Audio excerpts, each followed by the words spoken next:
Okie doke. Here we are. Where the hell is my camera? There it is. Hello, everybody. Hope you're doing well out there. Had a brief little break and did some camping. It was a good time and very enjoyable, very peaceful, rejuvenating. It was just what I needed. And disconnecting from the internet, with the exception of music and maybe checking the weather. It really helps. It helps a lot. Getting out there in the nature, breathing in the fresh air, and and just keeping things simple and basic. There's a lot to be said for it.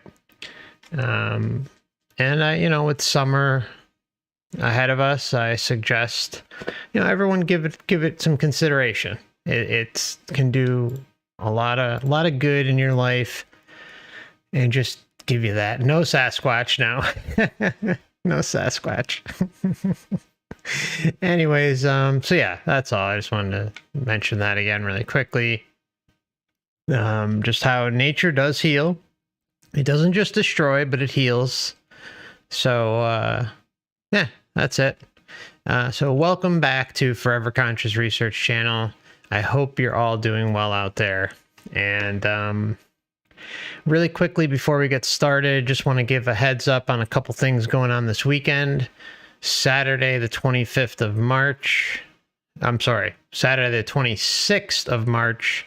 I will be having a shared death experiencer on the show. Her name actually is Mary, and she's a very, very sweet woman, and I'm looking forward to sitting down with her and hearing about her experiences. I already heard a good portion of them, but I think they're worth sharing and putting on the channel, and I like her a lot. Just to give you guys a heads up, she's not on board with the whole soul trap thing, but we gotta just hear people out, hear people's experiences, just like what we're gonna hear today.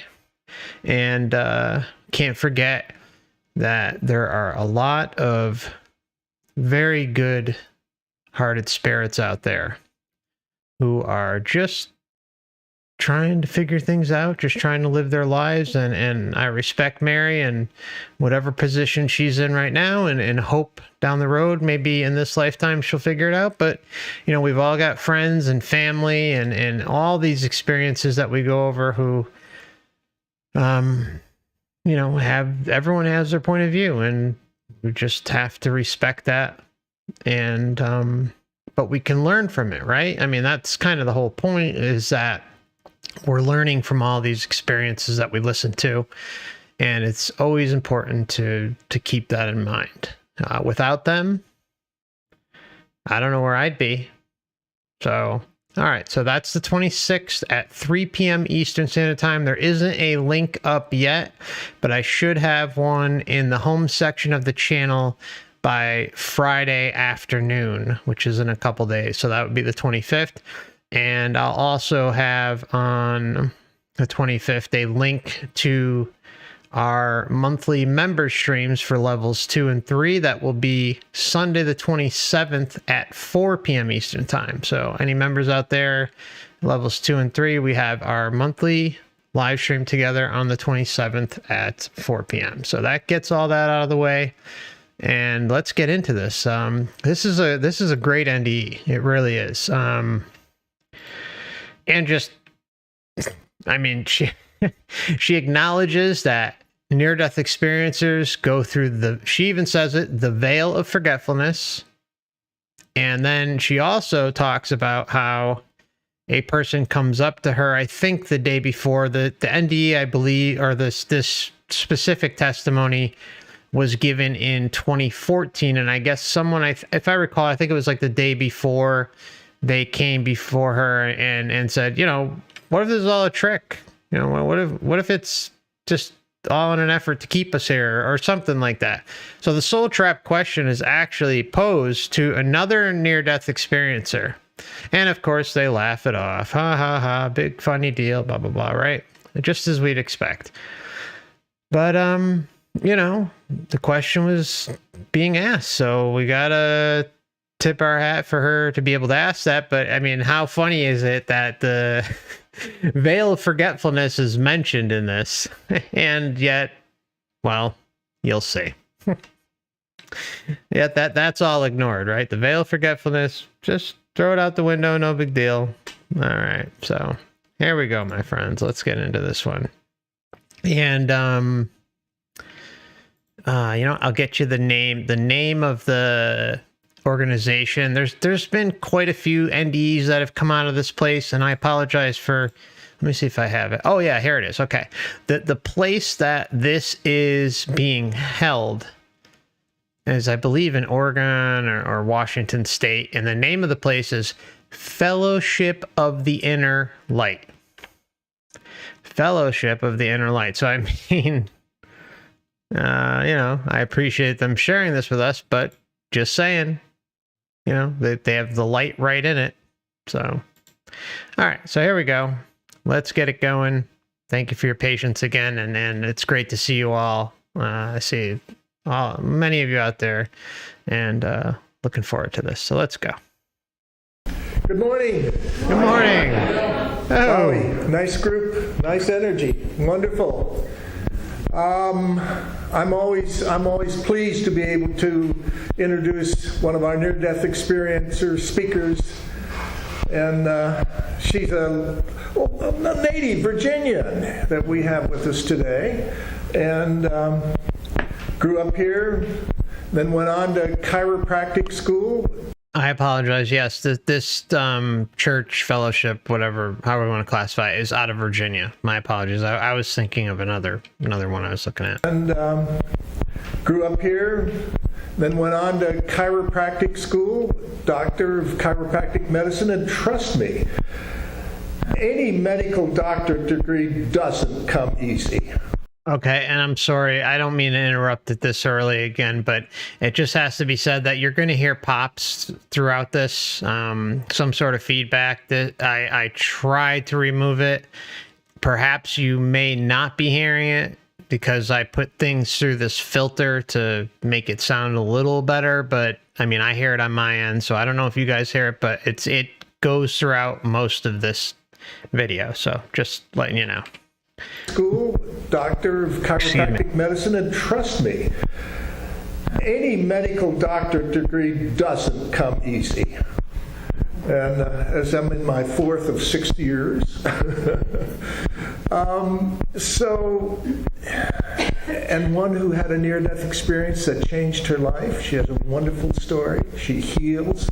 She's changed her mission from her chiropractic medicine to her new mission of healing and being with people and writing a new book. She's a dynamic, exciting lady, Dr. Mary Helen Hensley. He also forgot to mention that I was a preacher's daughter, so the dot of 12 means something very much to me. I won't make it too long, Neil, I promise.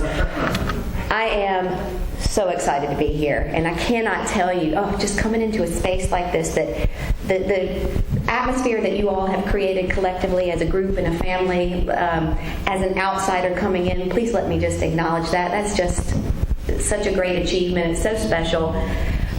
Couple that with a supermoon and all the people I met yesterday, and I'm like shaking out of my body here. I'm just, again, so grateful, so excited to be here.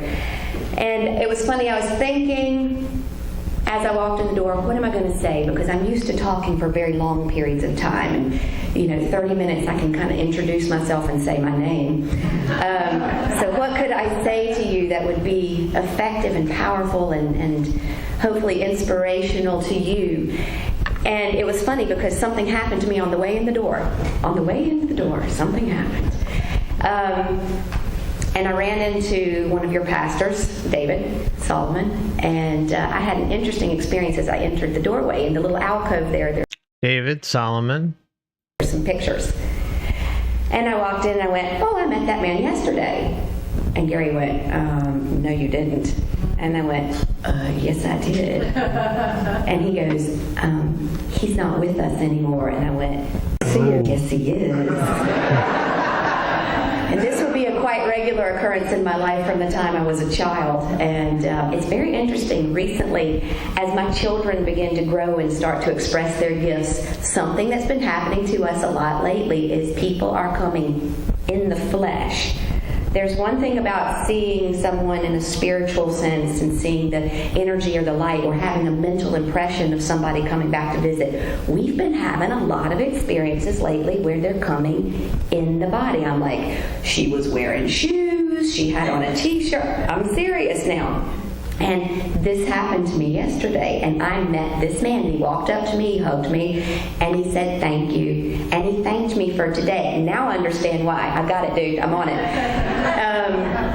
But what was really interesting when I then met David was now I realize why I do what I do. I have dedicated my life to this. This is me. This is what I agreed to come back. And when people go, are you taking it a little bit too seriously? I died and agreed to come back and do this. Yes, I take it seriously. I agreed to come back and I take it seriously. But I take it seriously with humor. And that's how I look at this whole realm. It's a clown show. And it should always be taken with a lot of humor, because this place is a clown show. And once you start taking it seriously, that's exactly what it wants. So look at it as a clown show as best you can, and live your life and still try to be happy. David said something, and he introduced him. He was telling me a little bit about himself, and I went, oh, this is it. This is why I had that experience and why I am here. Because he and I began to speak about his own process that's going on and what he's facing. And we were talking about death and passing like my toast I ate this morning with butter and jam. And I went, this is what it's all about. We have forgotten as human beings that that's so much a natural part of the process. We celebrate the births and the birthdays, and then we get really sad when we celebrate the deaths or we acknowledge somebody's passing. Of course, we grieve the physical loss of somebody. But we forget so often that they're right there. And death is there, and life is here. And they intermingle constantly. And he really just did a thank you, David, because he reminded me when we had this conversation this morning that this is why I do what I do. I want people to be able to acknowledge and speak of death with the same joy that they do when they're talking about the birth of a new grandchild. And you know what? Death is so shunned upon and feared, and all these different emotions and feelings come up when death is discussed. Okay. But there are many cultures out there who, they embrace it. It's just part of life. It's just, everyone goes through it. The key thing is not to be afraid that, down the road when natural death occurs, it's okay. It's okay. Don't be afraid. Speak of death with the same joy that they do when they're talking about the birth of a new grandchild. When they're excited and celebrating the birthday of a spouse. And that's what was happening there, and that's when you know you've made it. That's when you know you're in that space where you really get it. So for me, in December of 1991, I hadn't quite gotten this yet. I had made it 21 years through my life. I was having a great time. Things were fantastic. I just graduated from college, had my communications and graphic design degree under my belt, and I was sweeping floors for a living. And I left my home to head out for a Christmas party. And about 2 miles from my house, I became that statistic where you hear that most accidents take place within 2 miles of your home. Well, it's true. And I was sitting at a stoplight at a major intersection, waited. My light turned green and I took off across all these lanes of traffic, and next thing I look over and I realize I'm going to die. A man was barreling towards me. He had run the red light, and I knew it was my time to go. And then I realized I wasn't frightened. There was nothing, it just seemed very normal. It was almost that kind of been there, done that sensation. And I'm looking over and I realized I had a choice. I could stay inside my body and experience the impact and everything that went with that, or I could exit and watch. So which one do you think I chose? I was very wise in that moment when I realized that I didn't need the experience of the deep pain. And so all of a sudden I was surrounded with this buzz, this sound. It was like the drone of a bagpipe. Francis, you'd know that sound, wouldn't you? So there's this buzz and this drone taking place, and I could feel it coursing through me. And what was really strange was I was wearing this jingle bell necklace because it was Christmas, and in Charleston, South Carolina, when it's 100 degrees outside in December, I was wearing bright red Bermuda shorts and a Santa Claus t-shirt and a Swarovski crystal jingle bell that my mother had sent me. And it was really strange, like a movie, because as I heard this drone and I exited my body, I'm watching, and talk about a great film effect. Wouldn't this be awesome? You see the bell. Bang. Bang. And I could hear the jingle bell ringing. And then you could see the car smashing in, and it was a T-bone accident where I was driving here and he hit directly and enfolded my car and me in half. I mean, excuse me. You know, oftentimes when we hear, especially like about car accidents, even I experienced this, when was it? 10 years ago. When you're about to get into an accident, or if you know, and you realize what's about to happen, time slows down to a crawl. Really briefly, when I was driving, I was in California, driving towards Los Angeles. I had just gotten I just got a used car with barely any miles on it. It was this old couple's Cadillac. I mean, I got it for a hell of I think I paid $3,500 for it or something. Had like 25,000 miles on it. They used it to go to church every weekend. I mean, great car. All right. I mean, I such a deal. And I only had it for, I don't know, a few months, something like that. And I'm looking behind me, driving, you know, traffic in that area is just insane. And I have this person behind me. Well, I'm sorry. Traffic comes to almost a dead halt on the highway out of nowhere. I almost hit somebody because of just how sudden it was. And behind me, I'm looking in my mirror and I see this guy just coming full speed at me. And time slowed down. And he just destroyed my car. Caused a 8 or 9 car pile up because he hit me, I hit the next person hit the next person, so on and so on. And it was a disaster. He didn't have insurance. I got totally screwed in the whole thing. Anyways, I'm just, I experienced that time slowing down thing. And I've talked to other people who've had it too, where like if they realize the accident is about to occur, time slows down, or even if they don't realize it, like if it's like the last like few seconds before impact, right before it's going to happen, all of a sudden everything just slows down out of nowhere. And it's a really interesting thing to experience, but really freaky too, because when you're in that moment and you realize you're about to get, your ass handed to you by someone else's car, it's freaky. But there's like this weird like thing, like this almost like contentness, like, oh, it's okay, if that makes any sense. But I can't say that happens to everyone, but I know the time slowing down does. So just saying. Bell. Bang.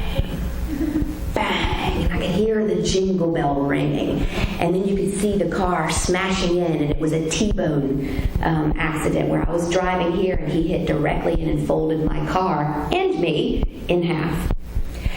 And next thing I'm looking, and there's still the drone going on, and I'm realizing, oh, how interesting, I'm out of my body. Oh, I still know who I am. That was the first thing that struck me. I still had all of my memories intact. I knew exactly who I was, who I'd been, and I knew things were getting ready to get very interesting. And I'm watching this take place, and I see the car spin, and I see my body's kind of trapped against the seat, and people are starting to congregate and freak out. A girl that I went to college with was a few cars behind me. She ran up, and she's like, ah! And I could feel her angst. I wasn't attached to it, but I could feel it. All right, so, I mean, how many NDEs have we gone over where there's always someone significant? Well, not always, but a lot of the time. There's always someone significant there in the moment. Sometimes a nurse, sometimes a doctor, sometimes an EMT guy or woman, or or in this case, someone she knew from school happened to be there. I'm just saying, I mean, these things get a little odd after a while. So, just pointing it out. People are starting to congregate and freak out. A girl that I went to college with was a few cars behind me. She ran up, and she's like, ah! So and I could weird. feel her angst. I wasn't attached to it, but I could feel it. And I certainly had no attachment to my body. I was like, oh, okay, that's who I was. And that was it. There was nothing. I wasn't going, oh God, I've got to get back in there. I knew something else was coming. Well, after watching the accident unfold, suddenly the sounds began to change. And we like to call this the music of the spheres. It was the most incredible, indescribable feeling of vibration coursing through my being. And it was suddenly very apparent that I was that sound, that we weren't a separate entity. I was that vibration. I was returning home. I have come to find over the years that I think that as my soul exited the body, what was happening was as I released the confines of the flesh, that the higher vibration then was lifting me home. Higher vibration was lifting me home. It's taking her, okay? So, I mean, if you find yourself in that moment, what's the right thing to do? The right thing to do is say, hey, stop it. Enough. I'm not complying. It's not going to happen. But, hey, okay, here's this little energy coming down. Okay, I'm going to take you. You're not going to fight me? You're not going to say anything about it? Okay, here you go. Zoop. Right on out of here. This is where the rubber meets the road, my friends. Sovereignty and liberation are in these types of moments. Like where you have got to stand up for yourself. You can't, or we can't allow these types of things to occur. They're just simply not allowed. They're not in your mind. They're nothing. These types of things, not allowed. Okay? Always continue, the previous interview I did with Oakley, saying no. Saying no is powerful, right? I mean, you're not going to deal with it. You're not going to have it. You're going to take control of your own destiny and do what you want to do. No more of this, hey, here's the little light zapper, this light energy that's going to suck you up and gradually take you away through the tunnel to the light, blah, blah, blah, or whatever's going to happen. And I'm not going to fight it at all. And my memory is going to slowly dissipate as I get closer and closer and closer to whatever it is, the light or whatever entity is trying to zap my memories out of what I just experienced and steal my sovereignty away. No. Put your foot down, put your astral foot down, whatever it is, and say, enough is enough. I'm the one in control. I'm not giving you my consent through my intention anymore. Not going to happen. It's a really nice feeling. It's a really nice feeling. Suddenly I'm now in this new space. And I've moved from the drone, and I've moved from the idea that my body has just died in this accident. And I'm now in this great, beautiful, colorful, again, I said yesterday I probably spent 15 minutes describing how I couldn't describe it. It was... I mean, that's kind of what they all say. You know, like, oh, words can't describe it and this and that and blah, blah. But they always describe it. I mean, you know, I think the disconnect comes from people who have NDEs that, you know, it's just so much, so powerful, and there really isn't a way to describe it fully, but there's a way to describe it, like what happened to them. I mean, remember, they're interacting with beings, they're getting telepathic communications, you know, sometimes they're seeing loved ones or Jesus or Muhammad or Buddha or God itself, whatever you want to call it. And they're able to tell you word for word what's going on there, or at least some word for word. We're going to get into that in a minute, so hang in there. Magnificent. And it's one of those things that if I could give you one mental image, it hurts to remember. It hurts to remember. Isn't that interesting? It hurts to remember. Because you're under this veil while you're in the body. Why do you think they hit us so hard? They come at us at the most inopportune moment imaginable for us.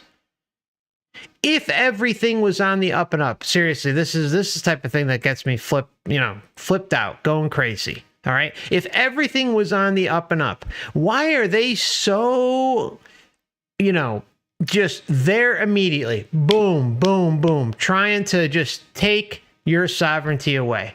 Why is everything just so quick? Why is it such an automatic process? And why, when we see other NDEs, not many, but when we see some people who like this, like the mechanisms in place don't hit them right away. They're fine. They're doing great. They're just pure existence. But then something always comes along and it's like, oh, like the system realizes, okay, oh my God, we got a loose one over here. We better get to him right away. You know, the alarms go off and all that shit.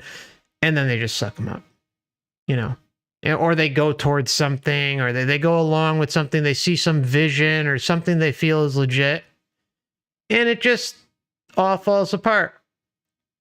I mean, seriously. Yeah, anyways, that's enough. How I couldn't describe it. It was magnificent. And it's one of those things that if I could give you one mental image, it hurts to remember. It hurts. So I try not to focus too much on what I left behind, because I've got work to do here. Oh boy. And I think part of... Oh, I got work to do here. What's that? A mission, right? What I left behind, because I've got work to do here. And I think part of the near-death experience is here we go. There's a veil of forgetfulness placed on those of us who return. Because if you sat and pined for that splendor, your life would be wasted. All right, my friends. How about that one? How about that one? I've been talking about on this channel how I see these memory gaps in these NDEs. I see that there's something missing. I don't know what it is all the time. Nobody knows what it is, okay? But something is missing. And here we have, yet again, another near-death experiencer telling us that, oh, it's the veil of forgetfulness. It's okay. La, la, la. Everything is love and light, rainbows and unicorns and roses and, you know, fields of flowers and running streams and mountains. Everything's great. It's great. But how is one supposed to make a rational decision? How is someone supposed to be able to make an informed decision under the veil of forgetfulness? Come on, right? Come on, guys. Here we go. What I left behind, because I've got work to do here. And I think part of the near-death experience is there's a veil of forgetfulness placed on those of us who return. Because if you sat and pined for that splendor, your life would be wasted. If God forbid you remember, if you remember, your life's going to be a splendor. That's kind of that's a crazy rhyme, right? Oh God. Anyways, isn't the point that we're all under the veil of forgetfulness? We've all been through this lifetime after lifetime after lifetime. Yet we're told, it's a learning experience here. We're supposed to grow spiritually, blah, blah, blah, blah, all this stuff that we hear time and time and time again. I mean, but here she comes face to face with it, and it just, it's okay. And no offense to her, Mary's probably a great person. I tip my hat to her for doing what she's got to do, but it's just the matrix keeps being pushed time and time and time again until we stand up for ourselves and realize how much power we have. We're extremely powerful. We're creator beings with the ability to use our consent via our intention to make decisions and do what we want to do. We don't have to go along with the show. We don't have to go along with the memory wipe. Free will is a thing. It's very limited here, but it's a thing that we can utilize to take care of ourselves. Take care, Ken. I hope you're doing well, brother. I'll see you soon, brother. All right. So anyways. Placed on those of us who return. Because if you sat and pined for that splendor, your life would be wasted. So, while I was there, it was amazing. And I'm surrounded by color and by sound and by feeling. And I'm suddenly beginning to remember that I'm divine. I'm suddenly beginning to remember that I'm divine. That's the point, right? You're a divine creator being. But the problem is, you don't want to be in those realms when you realize that, or when something is telling you that. Because what are they doing? They're telling you that you're a powerful, divine creator being within the confines of a realm that they run and control. We know nothing about it. We know absolutely nothing about it. And we're just supposed to blindly comply. Just, we're not worthy. You're God. You're Jesus. You're Muhammad. You're my parents. You're this, you're that. Just blind compliance left and right. We got to say no. We're not even, to get to that point is dangerous. To get to that point is really doing ourselves a disservice. We owe it to ourselves to question things thoroughly and have everything at our beck and call.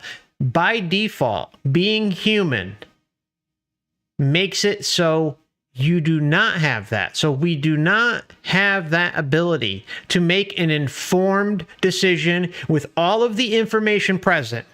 If that's not a red flag, I don't know what is. If being born here without any recollection of where you came from, why you are here, or where you are going isn't enough, then stop watching. If those big questions are not on your mind, then something's wrong. We've got to ask these questions. We're not informed. And we're supposed to just blindly bend over and trust these things and just go along for the show. Just submit, no big deal. I trust that you're God. I trust that you're Jesus. I trust that you're my deceased family. I just trust that you're my deceased dog. Yada, yada, yada. On and on and on. No. That's a recipe for disaster. Look at what happens here. Just think about what happens here in this realm. We've all given we're not giving our power anymore because, most of us don't even acknowledge the crap that's going on here. We don't feed into the system. You know, we're not looking into all this garbage going on that they share on TV and the news and yada, yada, yada. Or, you know, go back far, keep going back. Religion, the town square with the propaganda in it, keep going. I mean, it's been here as long as we have records for it. Okay? And you know what? People don't question it. Oh, they've got a gun. Oh, you've got a sword. Oh, you know, you're a religious deity. You're a pope. You're this, you're that. Okay. I'm not worthy. I'm just going to submit to you. See the problem here? Like, we see it here and we see it in the astral. Big red flags. Big red flags. And it's time for us to take our power back. Enough. Question everything. While I was there, it was amazing. And I'm surrounded by color and by sound and by feeling. And I'm suddenly beginning to remember that I'm divine. And I said, oh yeah. And the next thing, oh yeah. Oh yeah. It was a time of oh yes. It was like my amnesia was lifted and I had this sense of complete and utter belonging again. And just about that time, my atmosphere changes in front of me and two beings step forward. This wasn't what they had taught me as a child in Sunday school. It was completely different than what I had been led to believe would happen to me. My dead relatives weren't there, Jesus wasn't there, none of the Buddha wasn't there, nobody. Nobody's there. Nobody's there. Forward. This wasn't what they had taught me as a child in Sunday school. It was completely different than what I had been led to believe would happen to me. Okay, completely different than what she was led to believe would happen to her. Yet what happens? We're born as children, ignorant. We are most likely molded by our surroundings. Remember, early childhood development is one of the biggest components out there. Understanding that our brain state is just the brain frequencies that we're receiving from the age of birth to about age 7 is completely different from 7 on. It's a huge difference, okay? We act as our brains, our body, our perception act as sponges around us. So what happens?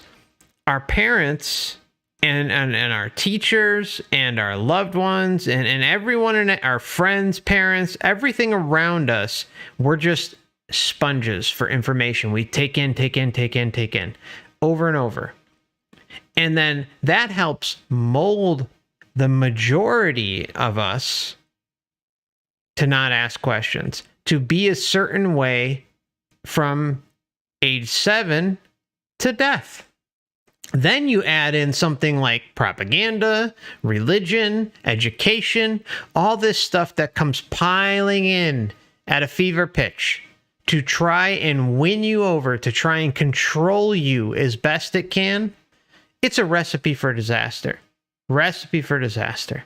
So there's a lot going on here, and there's more to meet the eye. The whole makeup of the human experience is designed in a way to get you to give away your sovereignty, to get me, everyone here, to give away their sovereignty and to something exterior to them. No more. Happened to me, my dead relatives weren't there, Jesus wasn't there, none of the Buddha wasn't there, nobody, except for these two beings. This was my experience. So they step out of the atmosphere. They're surrounded by light. They were the light. And they're waiting for me to remember. And they stood very patiently. And I said to my crowd yesterday, do you ever have that feeling when you're in a different place than you're accustomed to seeing somebody and you can't remember their name to save your life? This happens to me as a doctor all the time where, you could have been coming to me for 20 years and I know your name and everything that's ever happened to you when I'm in my office. Would that happen to have anything to do with having a chart for your patient? I don't know. I'm just saying. I don't know what the situation is, but Maybe it's like a visual cue that she picks up on, but just saying. It's ever happened to you when I'm in my office, but in aisle 9 of the frozen food section, I can't remember your name. And it was very much so that sensation. I was going, God, I know you. I know. A little help? A little help? And they just waited. And then it hit me. And I was like, this is true. I've got my own watchdogs. You're my cheerleaders. You're my cheerleaders. You're with me. Yeah. And then this great family reunion took place. And this feeling of having been loved from the beginning of time. So a lot of near-death experience people will come back and they'll talk about the love. And isn't that kind of the most important part of it all? I was very fortunate that I've come back, and because of the work I've chosen to do, or been chosen to do, I have a lot of memories of what took place there, so I write books. Hold on. See, sometimes there are these little moments that swing by, we gotta rewind and sometimes overlook them. Here we go. Isn't that kind of the most important part of it all? I was very fortunate that I've come back, and because of the work I've chosen to do, because of the work I've chosen to do, that I've come back, and because of the work I've chosen to do, or been chosen to do, or been chosen to do, or been chosen to do. Those are big words right there. There's a huge difference. Because as we've seen time and time again with the whole life script thing, that yes, people do choose a certain path prior to arrival, but at the same time, they're kind of egged on to probably go in a certain direction, or they're bullied into a certain direction. But it takes that consent. It takes that intention to go through that. But I have put forth many times that if you reach that point of the life script, if you're at that final step, or if you go through the light and have your memory zapped, okay, that's what the light does. I'm thoroughly convinced you go through the light, you're going to deal with a memory wipe, and you're not going to remember everything that you learned here. I mean, I hate to say it like that, but I'm thoroughly convinced of it, okay? So if you go get mind wiped, go through the whole soul school process, okay? You're reunited, and you know, you're met with this one, and you meet with your ascended masters and the council of elders and the teachers and everyone you recognize, and then you want to bail on the last step, or even bail right after you've experienced the memory wipe. Good luck. I don't think it's possible. I'm not saying it's impossible, but I think it's very, very difficult because the intention of continuing to go towards the light, towards the love, towards the reunion of who you think you know, and family members and loved ones, and Jesus and Buddha and God, or whoever you think is there representing the light. That's it. I mean, we've seen cases where, life becomes a distant memory as they're approaching the light, as they're reaching like this border, okay? That is a big red flag in and of itself, okay? So just saying, like, if you make it to the life script section where like they're trying to say, oh, well, you got to go down and liberate humanity, you got to go and do this, you got to do that, you have a mission to fulfill. Well, what is that going to do? It's going to feed your ego, it's going to make you feel special, and you're long past the point of no return because your memory's been wiped. I mean, it's crazy. It's crazy. The love. And isn't that kind of the most important part of it all? I was very fortunate that I've come back, and because of the work I've chosen to do, or been chosen to do, I have a lot of memories of what took place there. So I write books about it, and I do talks about it. But the baseline is the love. The baseline's the love. Well, we hear that all the time in NDEs. You can listen to tons and tons and tons of NDEs, and they'll always say the same thing. Everything's about love. Everything's about love. Don't question what's actually happening back on Earth, but when you go to the light, everything's love. Everything's love and light, rainbows and unicorns. It's incredible. And then they want to shove you back down here. They want to put you through the meat grinder again. Everything is not love. It's very clear everything is not love. It couldn't be more clearer. I have a lot of memories of what took place there, so I write books about it and I do talks about it. But the baseline is the love. That feeling of complete and utter acceptance and belonging, and the sense that everything's okay, that this works out just fine.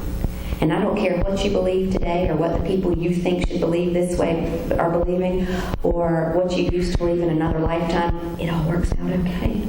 I don't care what you believed in another lifetime. It all works out. You may not remember that lifetime. Hell, can you even remember 10, 20, 30 years ago? Can you remember before your birth? Can you remember when you were in the womb? Some people can. Very, very minute details. Very minute details.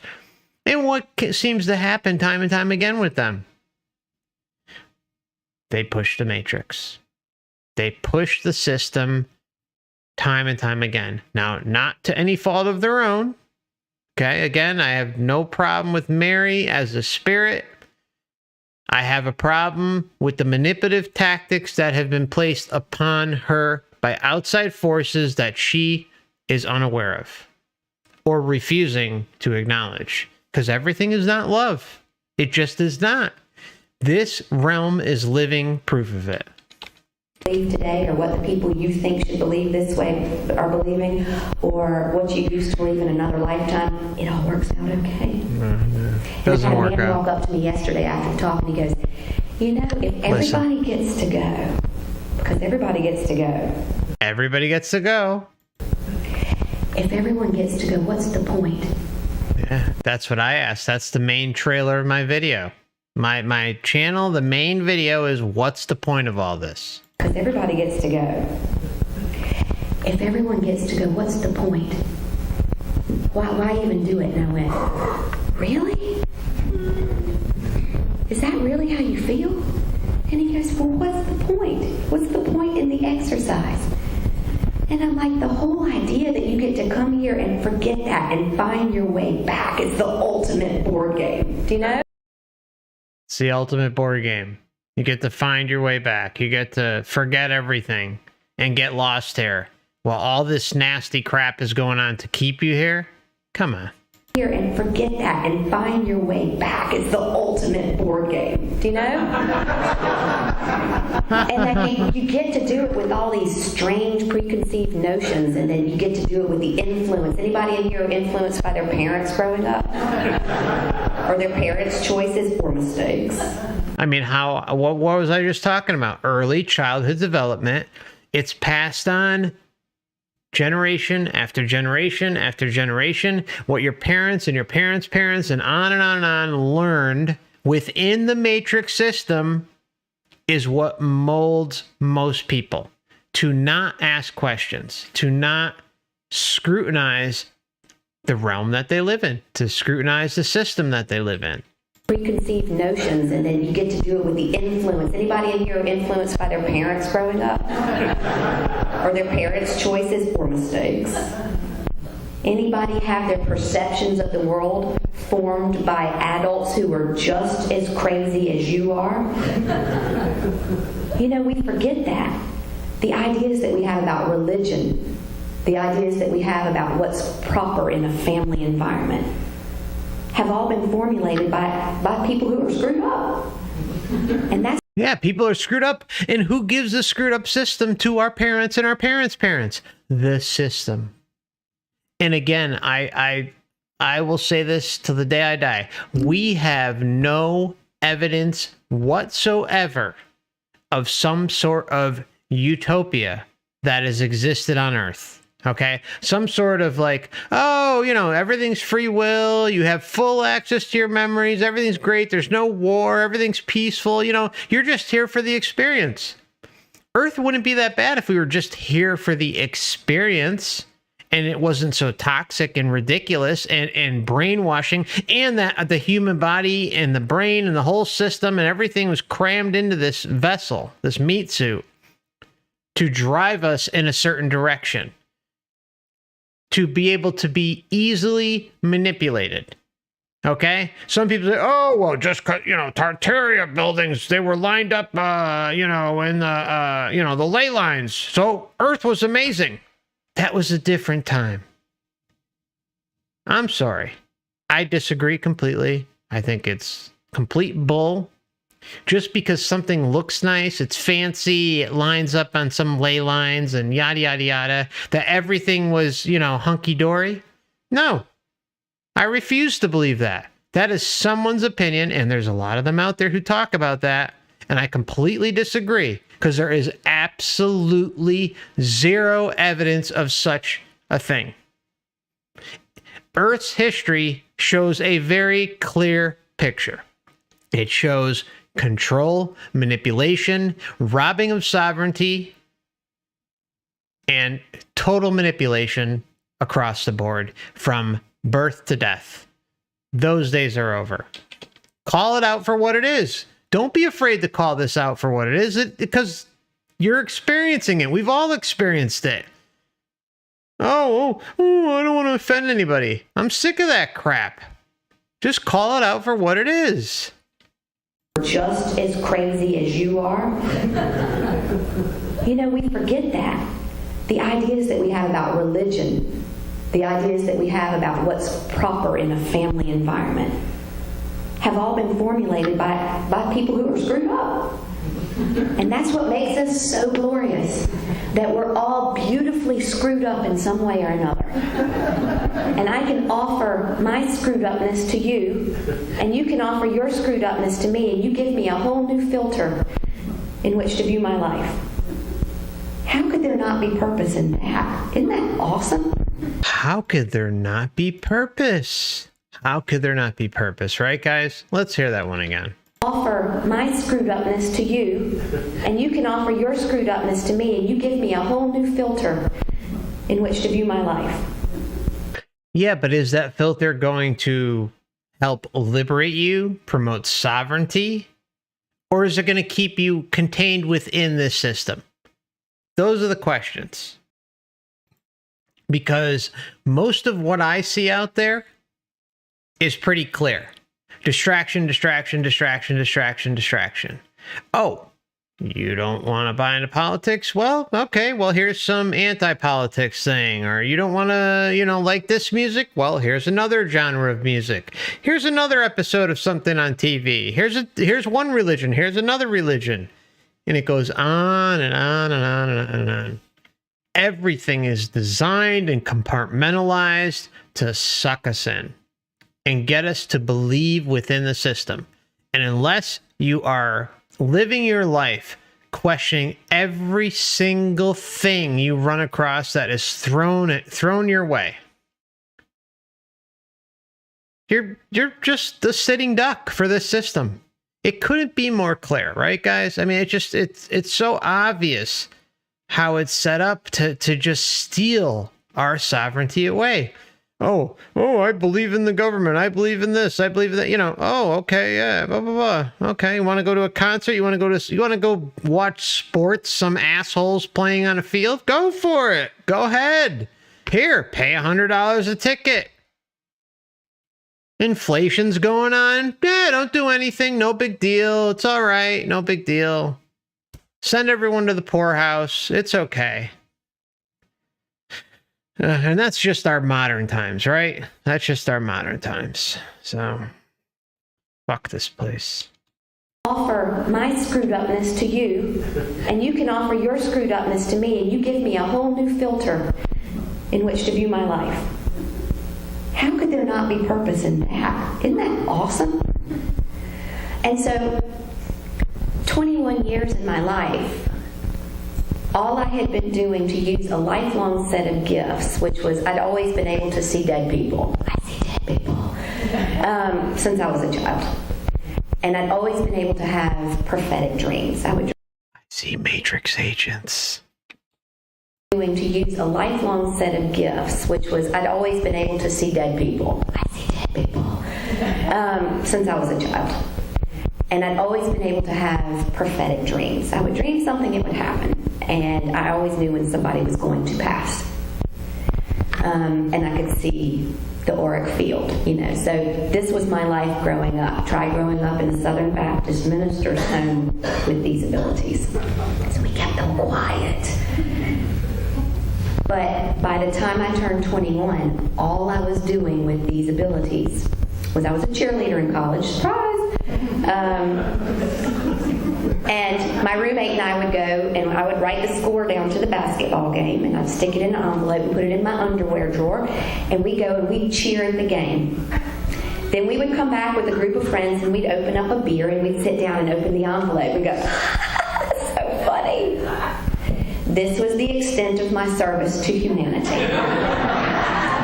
So, I graduate from college and 6 months later I'm driving down the highway on my way to a Christmas party and the universe intervenes and says, listen here, sunshine, you signed up for something different. And I went, oh yeah, ooh, oh yeah. So it turns out that I signed up for something different. Ooh, oh yeah. So it turns out that I had orchestrated with a very divine group of beings that if my free will and my intellect had not allowed me to recognize by the time I was 21 that I had signed up for service, that I came here to help people discover their own divinity. You know what? What does that make us? What does that make anyone who questions anything? I was, sent here for divine I don't believe any of that crap. I don't. I'm sorry. I know people love to think that, they're special and this and that, and that they have this purpose and yada yada. I don't believe that for a minute. I just like to look at things and call out bullshit when I see it. All right? And this whole place, this whole earth is loaded with it.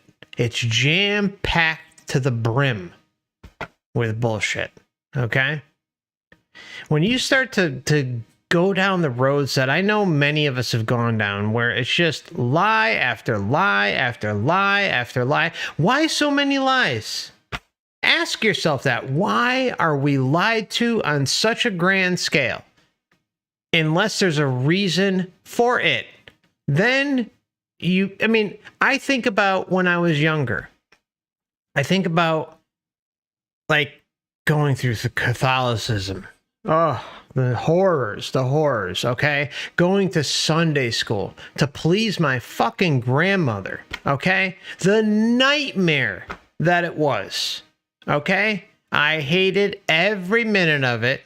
And then I eventually, and I didn't believe in any of it. I knew it was bull. It made no sense whatsoever. But, I'm an impressionable young little child. I'm ignorant. I'm retarded. I just, no big deal.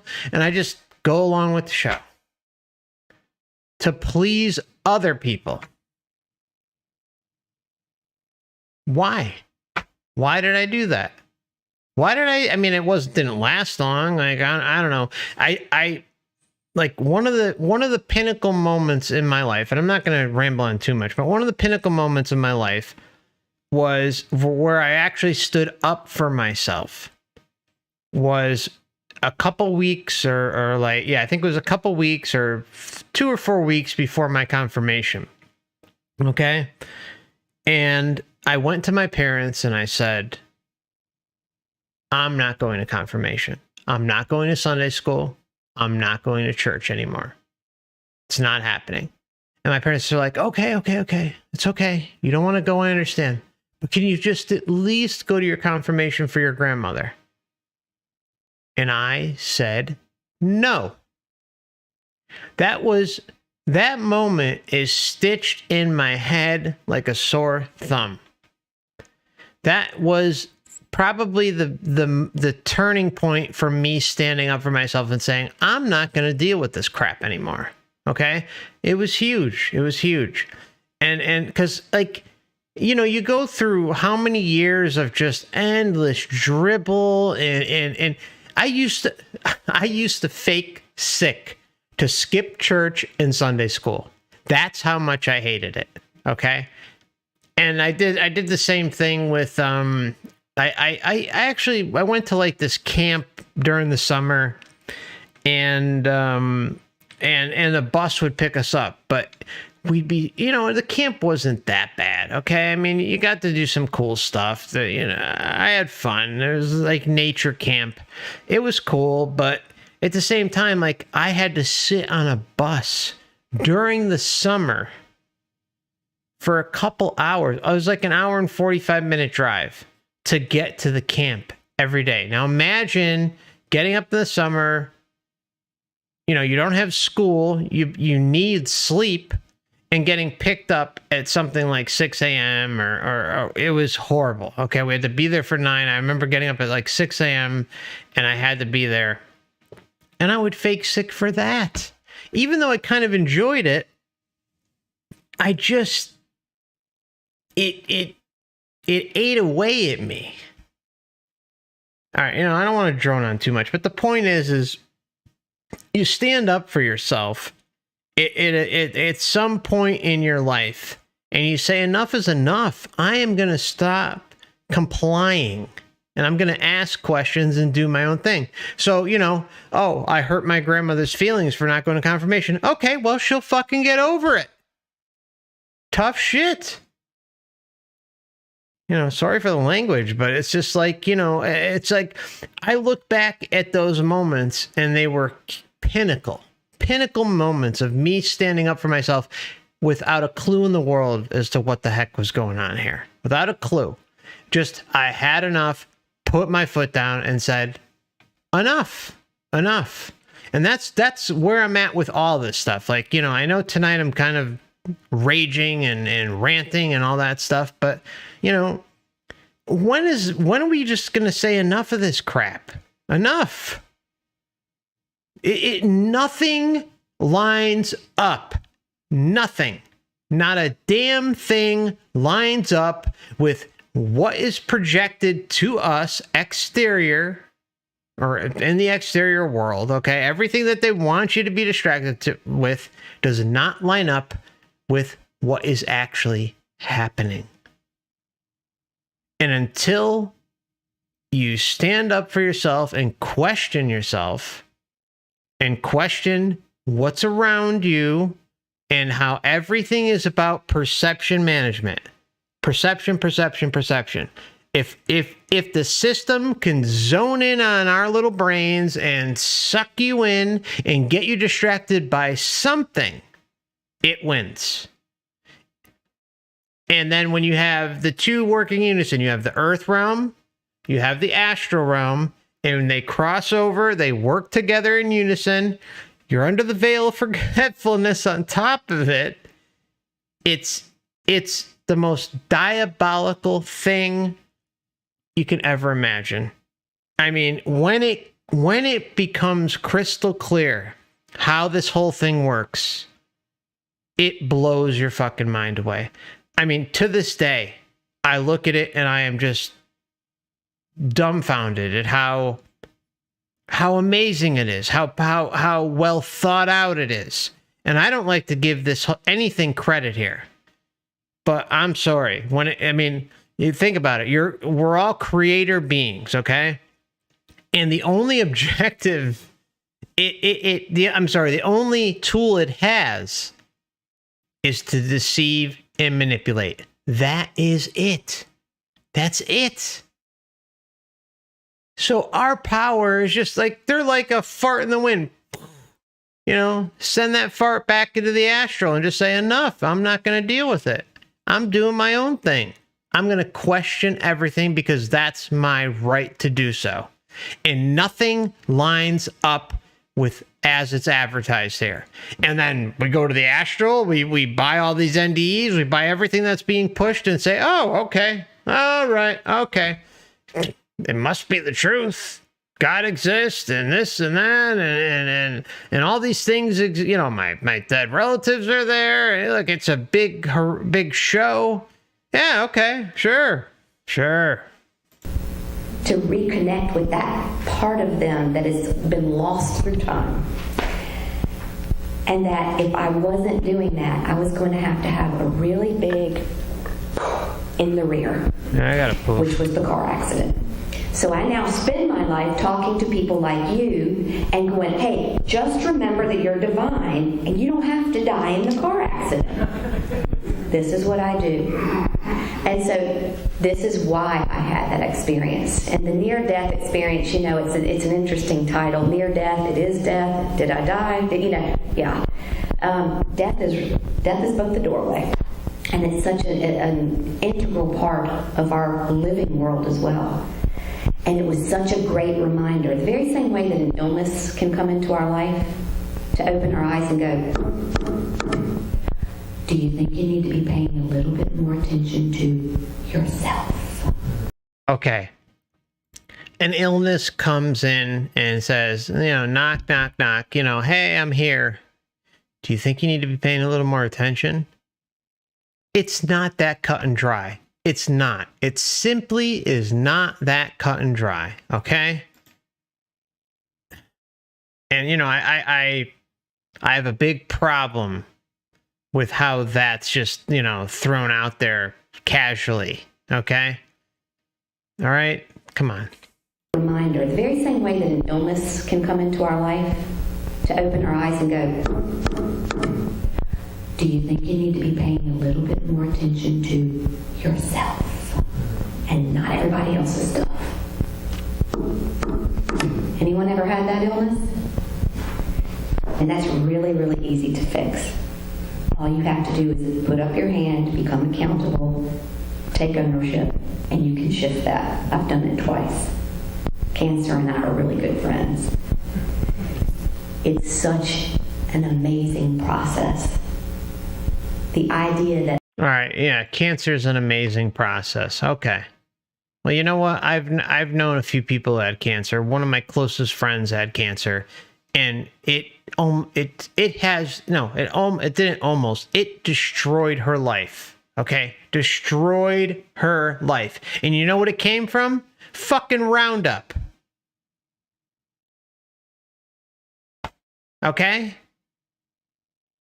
And what? Oh, she's going to get some money from Roundup from a lawsuit for being completely destroyed for many, many years, going through chemotherapy and radiation and all that. No. The answer is no. It has been proven that her specific cancer came from that. Okay? And what about cigarettes? They sell cigarettes with all this crap in them, all these chemicals that they know can hurt somebody, but yet it's allowed. Boy, I wonder if any of this has anything to do with Loosh. No, it can't possibly, right? Can't possibly have anything to do with the system that is presented to us from birth. And evolves and evolves and evolves, and it gets more parasitic and more parasitic and more parasitic, on and on and on and on and on. Okay? No. What about for the person who goes through cancer that necessarily doesn't wake up? Are they just supposed to magically find it out of thin air and, no. It just doesn't work that way. It's too simplified to work that way. You know, no offense, Mary. It just doesn't work that way. That's just like love and light, you know, blinders all over the place. It just doesn't work that way. Cancer and I are really good friends. Yeah. It's such an amazing process. The idea that life and everything it has to offer is right at our fingertips. And we spend so much time in fear of death. And it's true. You know, What do we want to avoid more than anything? Death. And I'm going, okay, I'm not homesick. I'm not trying to clamber my way back, but I don't fear it whatsoever. And the near-death experience for me was not just one of my own personal awakening, but one to remind me that I had signed up for something much bigger. Signed up for something much bigger that you had no idea about. You know, it's the whole signing up, the whole mission thing. We can, you know, we've talked about this till the cows come home. If you don't know what the heck your mission is, if you don't know NDE'rs like to some of them like to claim they know what their mission is, okay? And we've seen a few of those, but a lot of them, they come back, they have no freaking clue. Her mission is to promote the system, promote the light, promote love, as if that is what it's supposed to be. That's the truth, guys, right? There, should I just let's shut down the stream right now. All right, guys, show's over. Everything's love and light. We've found our answer. It just doesn't work that way. It just doesn't. Just doesn't. And so I take very seriously, in a humorous kind of way, this task that's in front of me. And I had a lady come and ask me yesterday, she goes, good Lord, you were hit 75 miles an hour. What happened? I broke my neck. My spine looks like a backwards C. I was told I couldn't have children. I have two. I detached a retina, I lost my hearing, I broke my ribs, you name it, I had it. And it was wonderful because it made me a really good doctor. But everything is love and light, right? You know, you had all these injuries. God has a plan. You know, you're supposed to live out your plan, but it's supposed to be in miserable conditions. Like many other NDE'ers. They go through absolute hell. And, you know, most NDE'ers, they get divorced. Most NDE'ers go through depression and anxiety for like a couple years. It's a fact. I'm not saying all, but it's a fact that most have issues going through that period of time. Okay? When they first get back. And then hopefully they find some purpose. But you know what the purpose usually is? Yeah, it can help others indirectly. That doesn't have to do with promoting the matrix system itself, but a lot of times it does. A lot of times it does. There was a guy I ran into, and I tried getting him to come on the show. He did a lot of good for people. He wouldn't come on. I tried and tried and tried. But he did a lot of good for people, and I looked him up. I did a lot of research into him, and he, you know, his NDE was well documented. And after his NDE, this is a guy who had a lot of money. He opened up homeless shelters, food banks, did a lot of good for people. Okay, but he met Jesus in his NDE. And his mission was to use his money, he was multimillionaire, for good. But that's because Jesus told him to. Okay? Now look, the way I see it is someone who has access to that kind of money and is doing things like helping feed the homeless, okay? And putting up shelters and stuff like that. That's a good thing. All right? This system isn't dying. So we have to kind of draw the line somewhere where, okay, like if someone's having an NDE and they come back and they actually help a lot of people, whatever way it is, okay, that yes, there's propaganda involved, but again, this is a system of suffering. So if it's a system of suffering, if relief can be given to X amount of people in whatever county or state someone lives in who has an NDE and has access to that kind of money, then that's good. right? I mean, it sucks that it all came from this whole Jesus thing. But we got to be honest with ourselves. If people are finding shelter and being fed and still stuck within the system, they might as well be a little more comfortable. See how this, the whole thing is nuts, but just saying. I'm one of those people who you could come into my office and go, I've got this strange feeling like ants are crawling my face. I'm like, I know that, I have had that. And it's not bonding with the wounds, but it's being able to allow someone to let themselves off the hook because they're petrified, because they'll talk to their friends and go, I've got this symptom. They're like, never had it, don't know. And I go, I've had that. So everyone loved to come to me. So the gift of having a near-death experience isn't just about the enlightenment personally. It's about what you can do to help others find their way back to their own enlightenment. All right. It's what we can do to help others find their way back to their own enlightenment. My opinion is enlightenment is pretty much a scam. It's an industry. True enlightenment, in my opinion, is asking questions nonstop about the system, okay? You're not going to reach the Buddha state. You're not going to reach the Jesus state. You're not going to reach whatever state, the system wants you to think that you'll reach.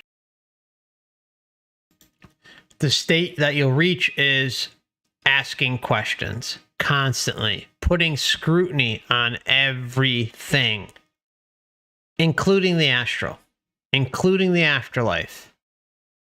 And there is so much I have to say about the Greeks and the Egyptians and all that. I mean, I'm compiling something together it's a big project, and I hope to get it out, maybe later in the year, about, how there's just this consistent pattern about the afterlife.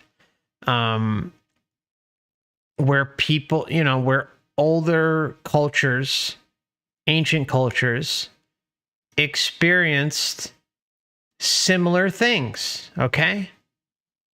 It's there, all right? This is not new. Near-death experiences are not new. You know what? There was something I read a while back about, and please don't quote me on this. I'll have to go back. I have all these books tabbed and stuff. I'm taking notes, but there's one that I remember about, where a future Egyptian god, so to say, would go into the pyramids, okay? And what they would do is they would seal the pyramids off, okay, with wax or something, so the future king or the whatever pharaoh could not breathe, okay? And what it would do is induce a near-death experience, okay, where they would go to the light, and then as soon as their breath was about to give up and they were about to die, they'd break the seal and pull it back, and then oxygen would come running in, and they would talk about their NDE. When I look at something like that, the way it's described, if true, first off, they're talking about the light and how they met with this one and that one, and there's lightning, and it was love, and blah, blah, blah, all this classic NDE stuff, okay? And they're talking about how the king or the pharaoh or whatever would come out, be crowned, and then be basically like a different type of person because of that experience. Now, we've seen some cases, even recently, I can't remember the guy's name, the guy who did all the paintings, where I put forth that it is a classic case of possession, okay? Something took over or is running in unison with that man, okay? I don't remember his name. If you go back and look at the painting one, I don't know, it's a month or so back, you can see those examples. But I'm telling you, this stuff is pervasive. It's out there. You have to dig a little bit, but it's nothing new. These mechanisms have been going on forever. So you have to ask yourself, why are all these things going on? Why? I mean, you got the veil of forgetfulness. You have no clue about anything. You don't know where you came from, where you're going, why you're here, where you're going, yada yada yada. The same old stuff I talk about. But I say it over and over and over again because of the importance of it. We just have to ask ourselves questions, and that's it. So I know Michael asked earlier about solutions. I talk about solutions regularly, brother. Wayne and I did a whole thing on solutions. I think about 3 or 4 videos I did solutions on. Again, I'm trying to get the word out to as many people as possible. I know, Michael, you've been around for quite a while. I know many of you out there have been around for a while. But the channel here is about compiling as much evidence as possible to make it overwhelming for the person that comes around and says, okay, whoa, there's a lot here. Let me just kind of dig through some of it, in hopes that they'll do their own research. That's really the goal. I think most people here know that sovereignty and liberation is the path. Beyond that, I don't really know what else to say. But living your life that way on a day-to-day basis and learning that this is going on is a huge, huge part of that. Because once it's learned and ingrained that, yeah, something is wrong here, then it makes it easier to live your life with that intention of sovereignty and liberation. The whole point of the channel is really to try and spread that awareness to as many people as possible. So I know things may get repetitive at times for a lot of you who are out there, but there's a reason for that. I'm not aiming to satisfy one person. I'm aiming to satisfy or inform as many people as possible. And to just question what's going on and realize that there is true power within each and every one of us. We're all creator beings who have the right to sovereignty and liberation at the time of natural death. So what I'm going to have to do right now is take a break, and I will be right back. I'm going to fill my water, and I'll see you soon. Thank you so much. And I'll see you in a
There we go.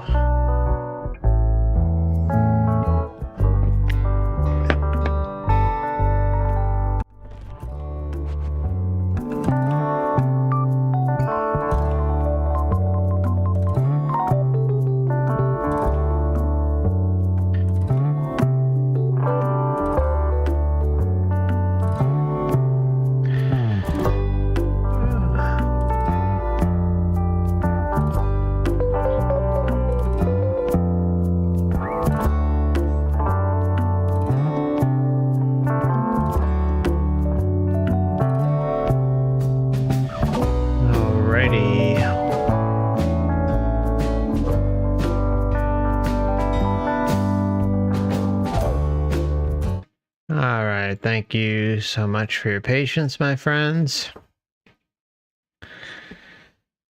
Alrighty, so let's get back into this. Ignore the bullshit. Don't worry, Jimmy and I and you others will handle the bullshit if it shows up.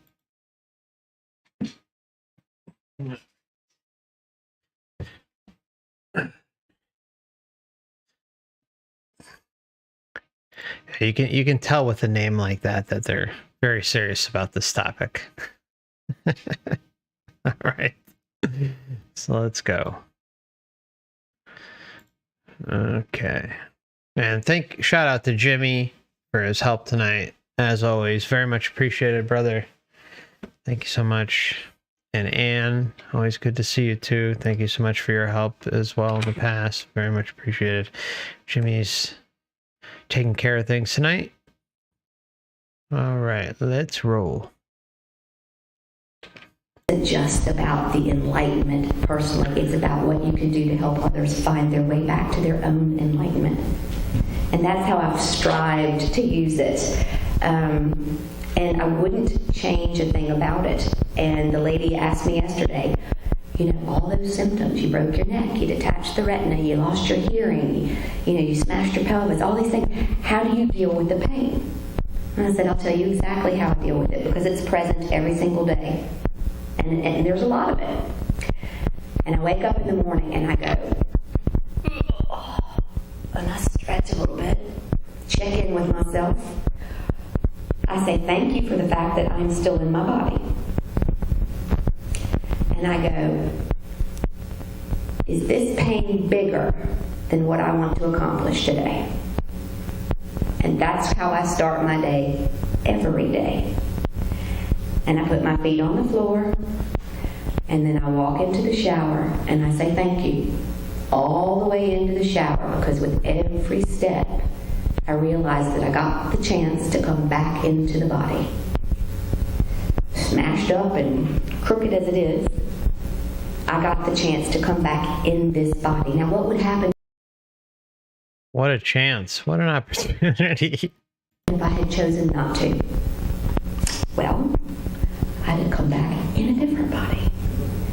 Oh, isn't that interesting? We're going to rewind a little bit. As it is, I got the chance to come back in this body. Now, what would happen if I had chosen not to? Well, I'd have come back in a different body with a different set of circumstances and the same opportunities to find my way back to my own divinity. So I say to myself, well, I'm actually quite comfortable with this person. I've gotten used to my little idiosyncrasies, my little flaws. I've made friends with those things. So I'm going to stay in this one for a while. And that's what would have happened if I had chosen not to come back. And I had a very interesting question posed to me yesterday. I've heard that it's all a trick. Oh, that can't possibly be true, right? We're going to rewind this one about 3 times. Just warning you now. It could all be a trick. Yesterday. I've heard that it's all a trick. That when someone has a near-death experience, it's actually dark forces. And the dark forces are trying to convince them that this is all real, when actually there's evil brewing beneath it. And I was like, wow, whoa. Hear the laughter? Hear the laughter. As if this world is not enough evidence, but because someone is relaying a message, this is, no offense, Mary, but this is mind control at its finest. You put someone in front of a microphone, just like me, and you say something, and you get people to sign on to it with enthusiasm and this and that, doesn't need logic, doesn't need anything. And they just, ha ha ha ha ha ha ha ha, it can't possibly be true. And then listen to where she goes. I'm going to rewind this a couple times, just letting you know. That this is all real, when actually there's evil brewing beneath it. And I was like, wow. Whoa. Yeah, wow, exactly.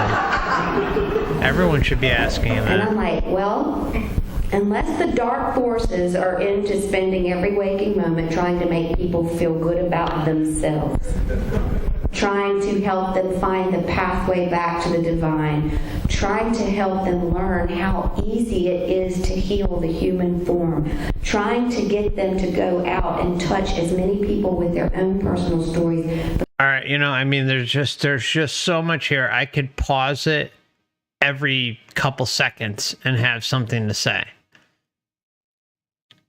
And she brings up like, oh, well, what about hell-like NDEs? What about negative NDEs? And she just kind of like pushes them off to the side, like, oh, no big deal.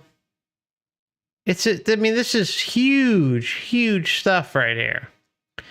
Matrix reinforcement officer at its finest. Okay? This is the marketing department saying, hey, Mary, we need you.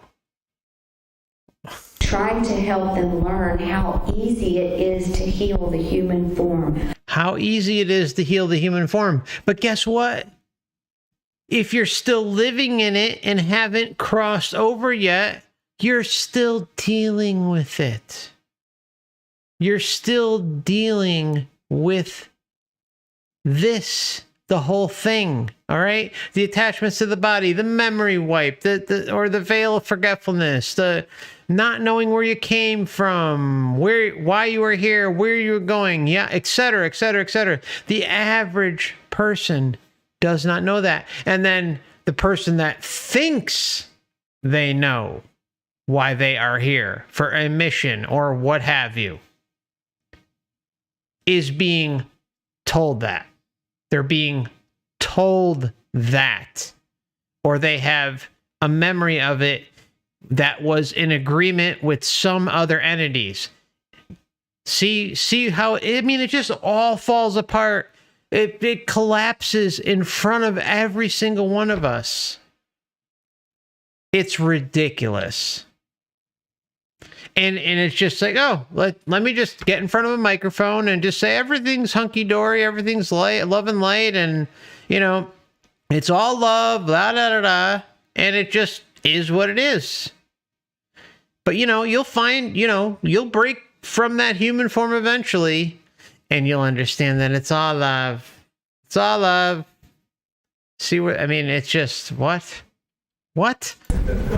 Trying to help them find the pathway back to the divine, trying to help them learn how easy it is to heal the human form, trying to get them to go out and touch as many people with their own personal stories, because isn't it all about sharing our stories with each other? If that's the work of the devil, then I guess I've got horns. No, Mary, you don't have horns. We can all see that you don't have horns. And ha ha, he he, ho ho, okay? It's just not the way it is, okay? We all clearly heard Mary's story. And all you have to do is just listen to what she said up to this point. This is all information that was conveyed to her, received to her, or realized by her as an agreement, okay? She doesn't know any better. So, I don't like to... This is where, when I do things like this, it's difficult because I don't like to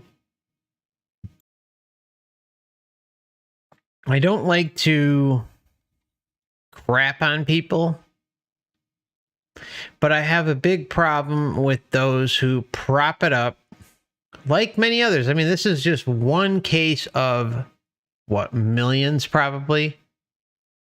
Few 100,000 or 500,000, whatever the case may be, where they are just perpetuating the system blindly, thinking that they know it all. But meanwhile, they admit time and time and time again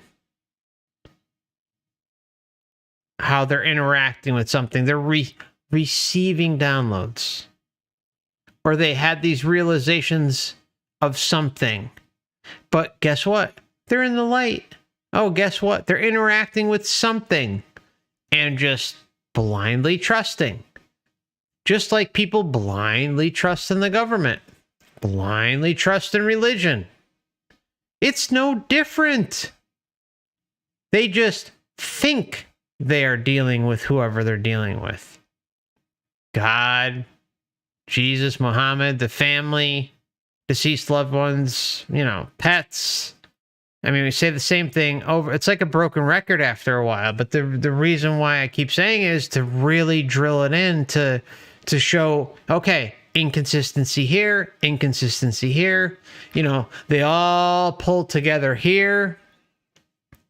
They're saying this and meaning that. I mean, it's just, what can you do? Because isn't it all about sharing our stories with each other?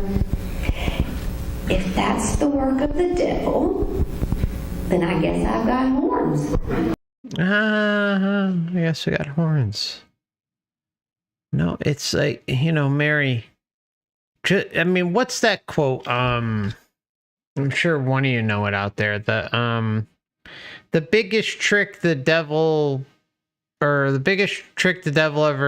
did was make you believe that it didn't exist, or something like that. It's one of those famous quotes. Or the biggest trick Satan ever, whatever the heck that statement is that people like to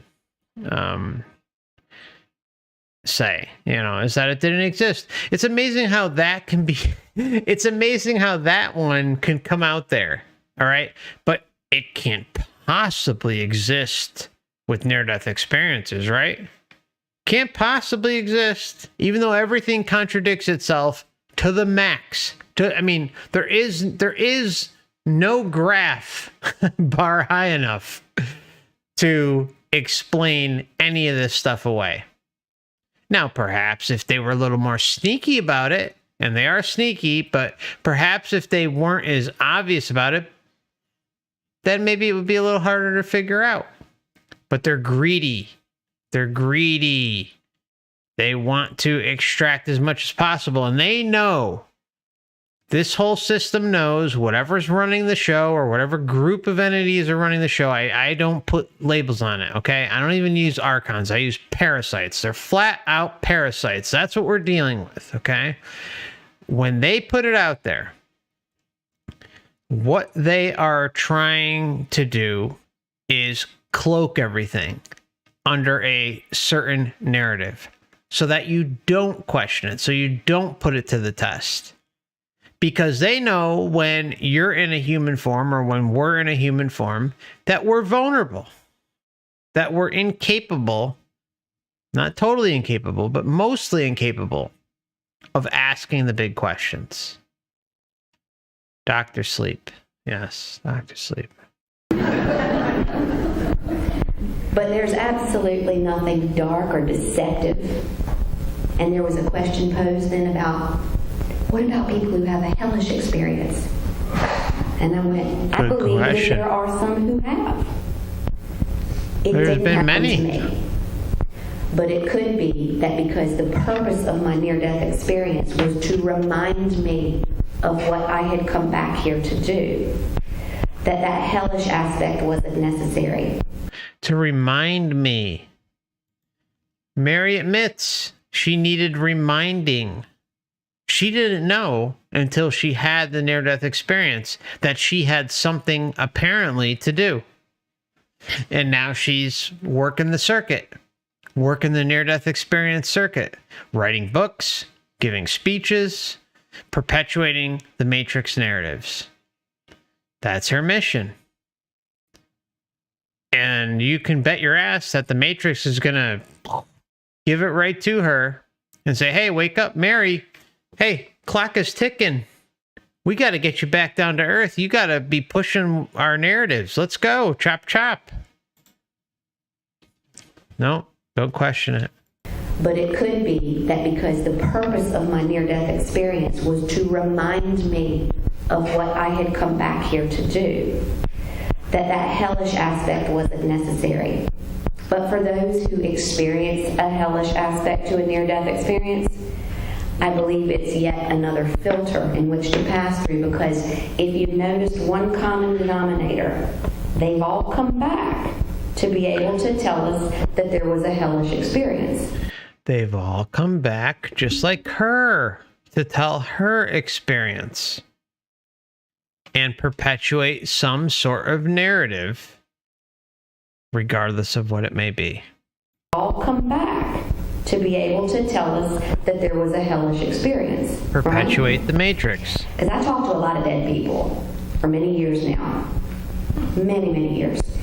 And not once, with my hand on my heart, I'm not just saying it to make you feel good, not one has come back and reported to me that they are living in or experiencing a hellish experience. All right. I got a lot to say on that one. This is a big one. Not one has come back to tell her about a hellish experience. Now, common logic would dictate if someone is still within the Matrix itself, which that's what we live in, okay? If they're within the Matrix system, then what's going to happen? They're not going to tell you that they're trapped. They're going to be under the delusion or illusion, manipulation, deception, that they are okay. And who's to say that who you're dealing with is even real in the first place and not a Matrix construct? You see, I mean, there's too many questions, okay? I used to do bullshit like ghost hunting and all sorts of weird shit, just trying to find my way and ask questions about things, all right? And some people who, I mean, I'm very novice in that department, okay? I mean, I experienced some of it. It was interesting and yada, yada. But some of the people that I talked to who really have spent years and years and years, if not decades, in like ghost hunting or energy work with, energy, beings that they feel are near them and yada yada, all that stuff, they'll tell you, most of them, not all, but many of them will tell you that they feel like the spirit, the soul, I mean, depending on what wording they want to use, it's lost, okay? And that it could be like mechanical in nature. When I heard someone say mechanical in nature, okay? Now, mind you, like the whole, I messed around with orbs and all sorts of things like that, and it's fun, it's interesting, it's mostly something that can't harm you, okay? Nothing can really harm you, but it can get in your mental area, okay? So that's where you got to be careful. Like, depends how mentally grounded you are, and that you're not going to let those things get to you. But if they're all constructs within the Matrix, then you have to ask yourself, well, maybe they don't have my best interests at heart. Maybe they're not real. maybe they're just a form of an energy wave or a manipulative, how do you put this? Like a manipulative frequency blast that kind of enters your world at a given moment, and you can be manipulated.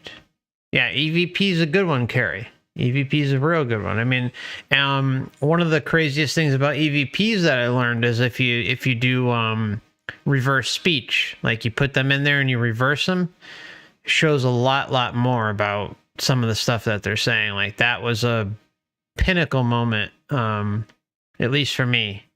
But I mean, even just basic EVP stuff, like people like to crap on it and say, "Oh, you know, it's not real." Blah blah. Well, no, they're full-fledged conversations that you can have with entities through electronics. It's just a frequency wave. We're all on frequency waves, and people are like, "Oh, it's crap." No, it's not. It's very real stuff. You can have a full-fledged conversation. It might be a little dicey, a little weird, but there's a lot there that you can dive into and learn about the Matrix construct. And we don't know how authentic that is, okay? They can be... This is how crazy it is. Just think about it. Like, we don't know if all of our lives are recorded from, before birth to death, okay? Every single waking moment. It doesn't need a camera. It just is. It's happening, all right? Because that's what the life review shows. The life review shows the most stupidest, most mundane moments you can think of that you may have done something good or something bad. The Matrix is going to throw it at you and say, hey, remember this moment? And a lot of people say, I don't remember that moment. Like, you're picking this moment of all this moment where, like, I picked up, some lady's cane off the ground when she was walking across the street. Like, you don't remember. You're not even thinking about it. You don't even remember that moment. And the Matrix says, oh, you did great. You did great. Good for you. This was a pinnacle moment in your life for you. Okay. A plus, plus, plus. Like the Christmas Story. Remember the Christmas Story where the teacher's doing the A plus, plus, plus, plus, So, and then you have, EVP, where it's the voice of something you may even recognize. And who's to say it's real? You get what I'm saying? I mean, it's like, who's to say? Because if they have access to your life script, that means I'm hearing my dead father. I'm hearing this person. I'm hearing that person. Or I'm getting some random communication that's directed at me specifically. And I'm supposed to it's all on the up and up. You have no way of verifying. You have no way of knowing anything about it. And it could be very personalized. I mean, I know I kind of went off on a tangent, but the EVP thing is a great example that was brought up by Carrie. I mean, it's huge. I mean, the fact that we can interact with this stuff is huge, but yet still be under the veil of forgetfulness, not knowing where we came from, why we're here, where we're going, yada, yada, yada, and still have all these limitations that come with the human body, yet, my thermos is talking to you. Trust it. It's real. I promise you. Believe me, it's real. Come on. Just all this blind trust is just nuts. So it stands to reason to me that the ones who experience the hellish experience are the ones who have to come back still and resolve that conflict. It's just an illusion. They are still under the impression that there's the separation. Because in the end, it's all the one and all the light. All the one and all the light. They're under the illusion. And Mary's sitting here telling you that it's all an illusion, but the light isn't. The love and light is not an illusion. Just trust Mary. Trust me. Everything's love and light. You're all set. All right, let's go. Let's pack up our bags and get out of here, right, guys? I mean, come on. Come on. It's just an illusion. They are still under the impression that there's the separation. Because in the end, it's all the one and all the light. Doesn't that make sense? It sounds good to me. So I'm sticking with it. How am I doing on time, Neil? 5 minutes? So, if you take one thing from this, it's all good. It's all a great experience. I shared a story yesterday that I won't go into too much detail about, but when my father was passing with Alzheimer's, he'd been a minister for many, many years. He was 85, and he was going through this moment where he was connecting with the other side. And when he made this connection to what he termed the land beyond the river, and this is after months of not even being able to string a sentence together, he pops up and he's like, oh my gosh, I can see it. The land beyond the river, and he sees his mother, and most importantly, he sees his father. His father was a gambling, alcoholic horse trader who, by my dad's standards as a Christian, didn't make it. Well, didn't Dad get a big surprise when he's viewing the land beyond the river, and there's his father. The land, I mean, I have so much to say on this, and I'm probably going to rewind it a couple times. The land beyond the river, okay? You see this in with the Greeks, ancient Greeks, and the ancient Egyptians, okay? The river, okay, most of the time represents you. Okay, so when some people cross over, they get in like this boat, okay? This is kind of what I was talking about earlier, where they'll get in a boat, or they'll feel like they're in a boat, okay? Crossing a river. And kind of what happens there is I think that's like where a memory wipe occurs as well, okay? Like they cross the river and feel, or are taken there, I guess, so to say. And a lot of times it could be classified as the underworld or what have you. And then they're judged like a life review. Okay. And then there's the four-headed dogs and all that stuff. I mean, I'm kind of just shooting from the hip thinking about this stuff, but the water signifies a lot. Like that is one of the biggest themes that pops up time and time again for me. And the water just represents that like fading of memories, that restitution, like you have to kind of, jump ship, exactly, Sugar Seas. You have to go through this process in order to redeem yourself and flow down and yada yada. I mean, it's weird stuff, and you know, I without having notes and the books in front of me and being able to really kind of give it any justice, it's important, but it's something that pops up enough where it's concerning. It seems like it's one of these additional matrix constructs that's set up to try and lure people in. And, you know, I will say, like, if you find yourself in a position where you're crossing something like a river on a boat and something is directing you or trying to take you with it, you say, no, enough is enough. So, you know, just stick with that for now, and everything else, just saying no is what it's all about, not dealing with it. So let me head back to the video. There's a lot here, and Pale Horse, thank you so much, my friend. Very much appreciated. Importantly, he sees his father. His father was a gambling alcoholic horse trader who, by my dad's standards as a Christian, didn't make it. Didn't make it. You don't deserve it. What is, I mean, that sets up someone for immediate failure. Immediate failure. Importantly, he sees his father.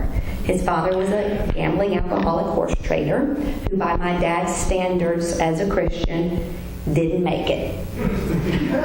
Well, didn't Dad get a big surprise when he's viewing the land beyond the river, and there's his father.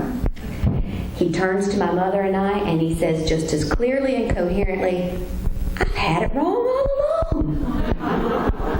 Everybody gets to go. Everybody gets to go, so you can just wreak havoc all you want here. Doesn't matter. What about morals and ethics? What about compassion and empathy in doing what's right and questioning things? But then you have people who get lost. We get lost when we come here. Everybody gets lost. We all had NPC qualities at some point in our life. We may have been questioning things. All right, but because the system is raining down on us constantly throughout our childhood, it makes it difficult, right? To assert that dominance, to assert that sovereignty, I guess, within us. Again, it's amazing how perfectly set up this place is. Incoherently, I've had it wrong all along. Everybody gets to go. You can't mess this thing up. You can't mess this thing up. The most profound moment in my life. To watch someone who was so dedicated to that one idea. And it's not that Christianity or any religion isn't important to me. It's just it's so small. What I experienced firsthand was so much bigger than that. And let me tell you what, there's no exclusion. Nobody gets left out. So this idea that God did this, or God said this, or God set these parameters, you must be joking. Because the place that I got to go to certainly didn't match what I'd been raised to believe. And wouldn't you think if I'd been suffering from an awful head injury, I'd probably conjure something that was familiar. Wow. Again, it's not familiar. Because that's what most NDE'rs find out. Like, it may be shaped around the person's belief system. That's what NDEs find overwhelmingly. That there is some sort of system in place to get them, how do I put this? A system in place that's familiar to them. And so, we don't have any background on Mary about, okay, so she broke free of religion. So what was her belief system prior to that? Was it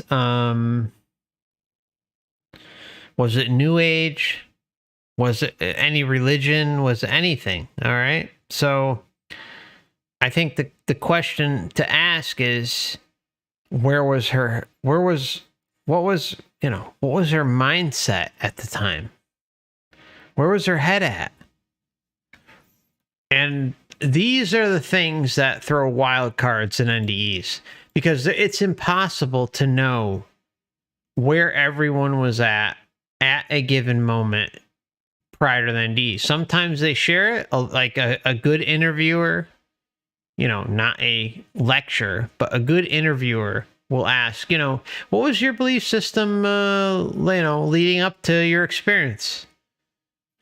What were you looking into? Have you heard of reincarnation? Have you heard of near-death experiences? Really drilling them to get the facts about where their head was at that moment just prior to their near-death experience. And a lot of times we're not afforded that luxury, sadly. But oftentimes they give themselves away by giving us details over and over and over again. Like, okay, well, I believed in this, but, I kind of veered off to this direction. I didn't necessarily believe in the religion I was brought up in, but I went here. And then, well, what happens? Like, the Matrix says, okay, well, we're going to kind of give you a combination of the both. We're going to give you one or the other. I mean, it's strategic. The way the whole thing works is they lay it out for the maximum effect possible, for the maximum impact possible, so that the person going through the experience at that time is like putty in their hands. Okay? So that's my very, very strong opinion. And, there are anomalies. I'm not going to sit here and say that, you'll run across NDEs that don't make sense, or that there's like little curveballs thrown here and there, because they're out there. All right. But the statistics are pretty consistent. So when you see something that kind of doesn't match up, doesn't really align, it kind of feels like it's veering away from what it should be. And that means what? Like putting even more scrutiny on the experience that you're consuming in that moment. I mean, it's a real, it can mess with you. It really can, but they're pretty consistent. That's the good thing about NDEs. We have consistency, and that's what gives this whole system away. I conjured something that was so different than what I had ever experienced or been taught to believe. That it made a lasting impression on me that I decided to come back and teach it for the rest of my life. And the best part was that I got enhanced a little bit. I got an upgrade while I was there. So not only could I see and hear dead people, now I could walk up to an individual, put my hand on them, and download their hard drive. How cool is that? I know. So,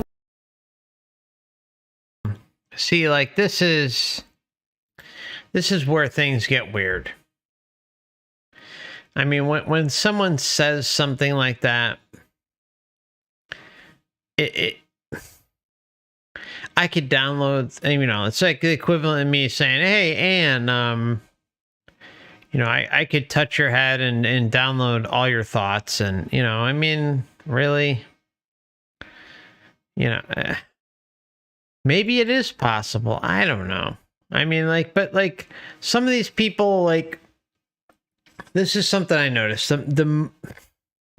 Again, take it with a grain of salt. I'm not saying this is the case with everyone, but it's something I noticed with the more well-known NDE'ers, that they'll have their base experience. You'll get their experience. I always try to look at the first time they shared their experience. Okay. So, you're not getting any added bonuses. A good person is, that actually I'm going to republish it, is Nancy Dennison, I think her name is. Anyways, if you go through Nancy's stuff, she has her base experience, and then all of a sudden, it started to grow. It became bigger and bigger, and and all these things started to happen. All of a sudden, memories were coming back, and this was happening. I don't like that. Just give us the base experience. We don't need added information. We don't need guru stuff. Just give us what's there. Be honest with us, and let's move on.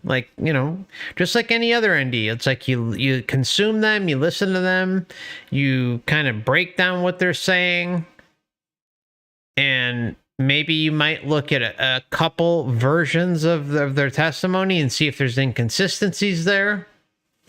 Because if there's inconsistencies there, or added things that weren't present in their initial statement, well, that's something to just consider. It doesn't mean that they aren't getting some sort of information from the matrix at all. I mean, because I leave that all on the table. You have to leave it on the table, but you have to apply a little more scrutiny, like how extreme is what they're adding versus their base statement. Like, say like, Mary puts out a statement in 2014. Well, what's her statement in 2020? Like, what are the differentials between 2014 and 2020? Is she kind of embellishing in this area? Is she, just kind of adding things that, maybe they make sense. Maybe she's getting some sort of communication within the matrix from something outside herself and presenting it to people. I don't know. I believe that's completely possible, because if the marketing department is smart, and we all know the system is smart, they're going to present a certain narrative and fine-tune it for its needs, right? So you can't necessarily shit on everything if there's some slight adjustments. If it's major and they're trying to come off as a guru and all-knowing master and yada, yada, yada, well, then no, throw them aside and move on. Remember, we have to go case by case, case by case by case by case. That's how this kind of all comes together. It's like, one case does not make up anything. It's just, bits and pieces here and there. And then all those bits and pieces come together and they show patterns. And those patterns present what? Fuckery. They present a game. They present something trying to manipulate us and steal our sovereignty away. Just like you're living proof of it right here. We're all living proof that, complacency and going along to get along is our worst enemy. We know that is a fact here in the human body, the human experience. I mean, just think about it. You buy a house, you got to pay property taxes. You buy a car, you got to pay taxes on the car every year. You got to pay insurance, you got to do this, you got to do that, yada, yada, yada. You work many hours a day, you got to pay taxes on your wages for your hard-earned effort. Well, what do you see? Scam, scam, scam, scam, scam, scam, scam. Oh, but it's not like that in the astral, right? Can't possibly be like that in the astral. I could walk up to an individual, put my hand on them, and download their hard drive. How cool is that? I know. So someone could come in, they have an illness, they have an emotional problem, a spiritual problem, and I could touch and basically bypass their BS, the mind chatter, and I get to go, what's up? Give me the goods. What's happening? Tell me what's going on in this body and how may I assist today? And trust me, it's not always to get rid of their illness. For a huge amount of people, it's for them to come into this beautiful space of peace and understanding that death is an absolutely normal part of the process. And all of us have to get out of here somehow. Right? But we've come to fear that. We've come to celebrate the people and deify those who passed in one way and then to condemn those who pass in another. That's messed up. I live in a country where suicide, because of Catholicism, is such a heavy presence there, where you could have a guy who would drink himself to death, get a liver transplant, and then go back out and drink himself to death and get a king's burial. George Best, Francis, remember him? One of our big soccer players. And they love George Best. And nothing against George Best, but George Best made some choices. And he drank a lot.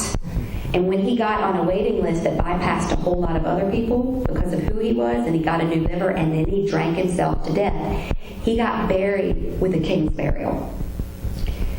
If a kid faces problems and makes a choice and they end up taking their own life, they can't even be buried at the church. That's messed up. Do you think God made those rules, or do you think we make those rules?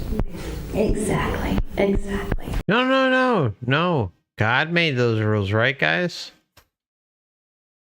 It's of divine origin. Exactly. So for me, it's all about getting people, like my conversation with David this morning. Let's talk about death like we talk about toast. It just is. It's just a normal part of the process and not something to be feared. And I want to share with you, if it's okay. I got just a couple minutes? Yes. 10.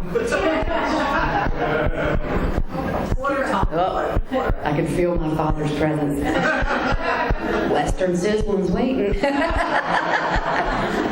Baptists love their religion, but they love their food a little bit more.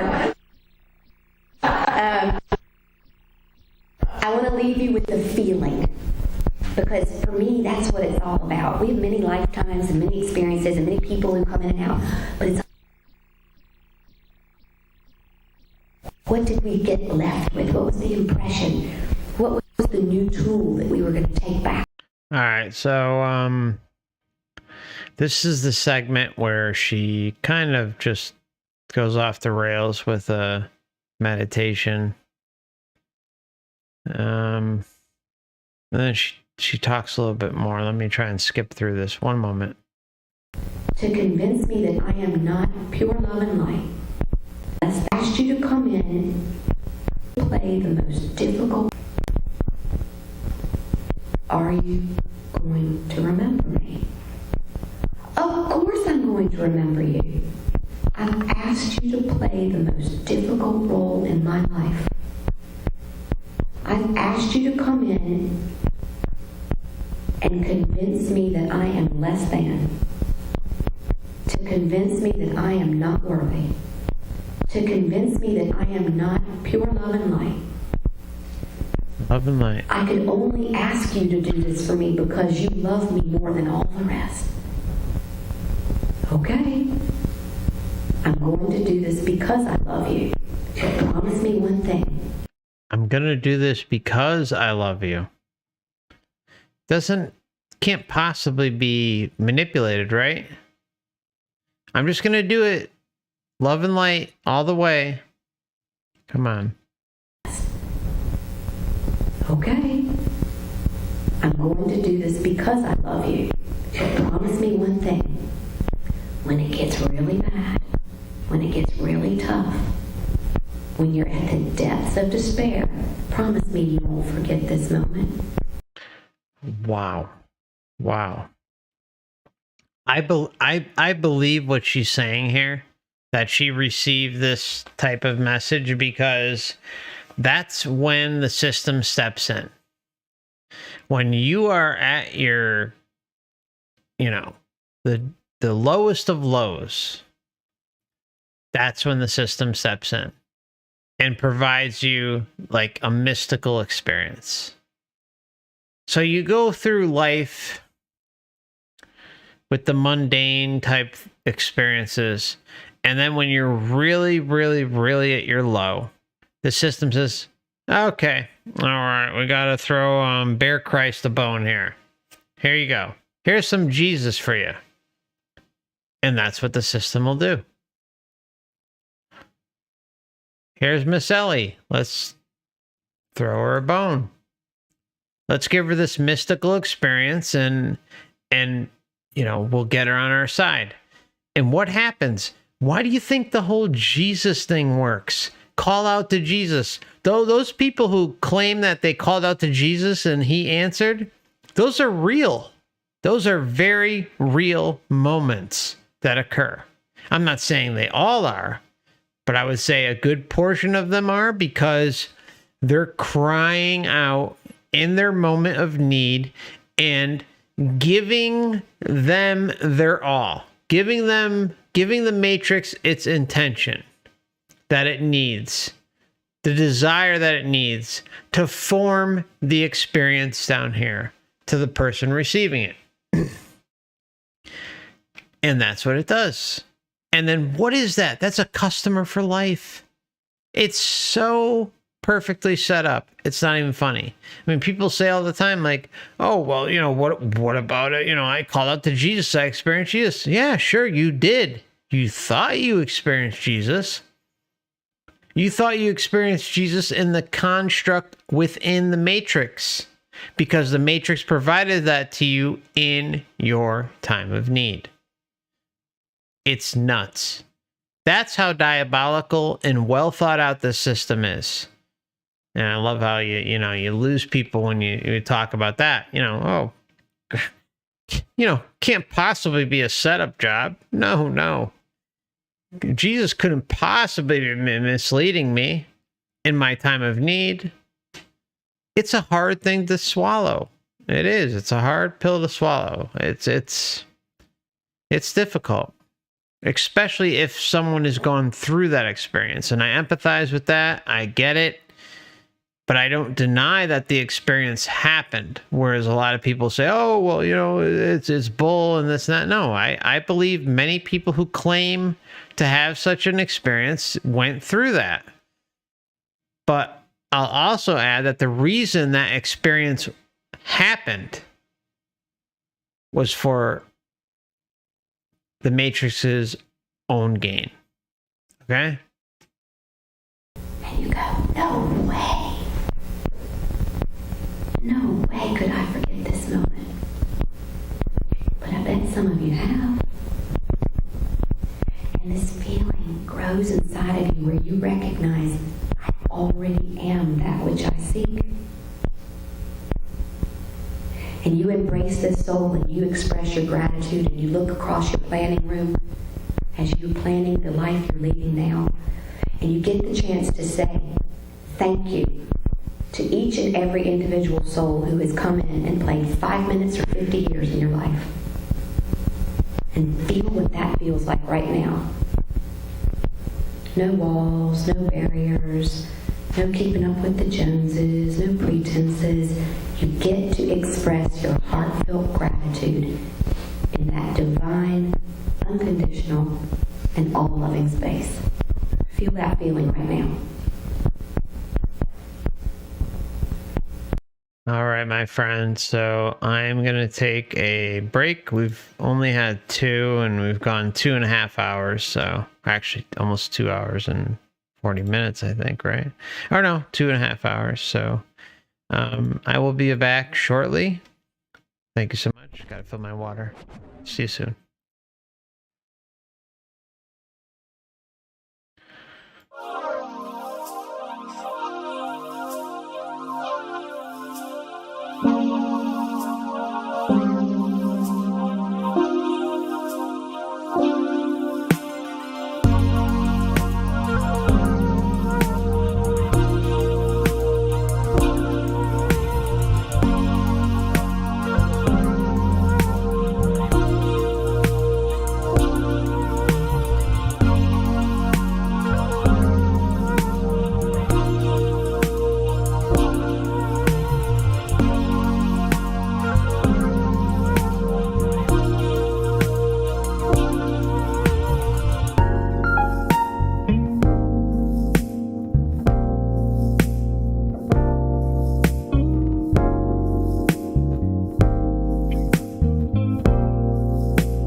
coming back in a minute.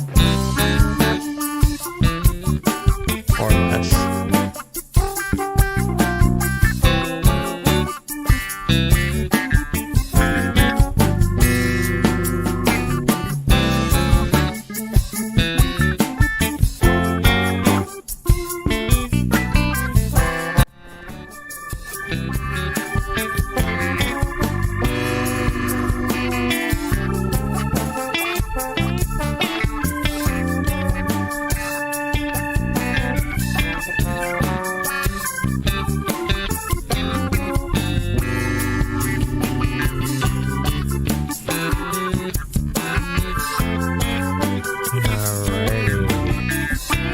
Yeah, Michael just asked if Discord for anyone.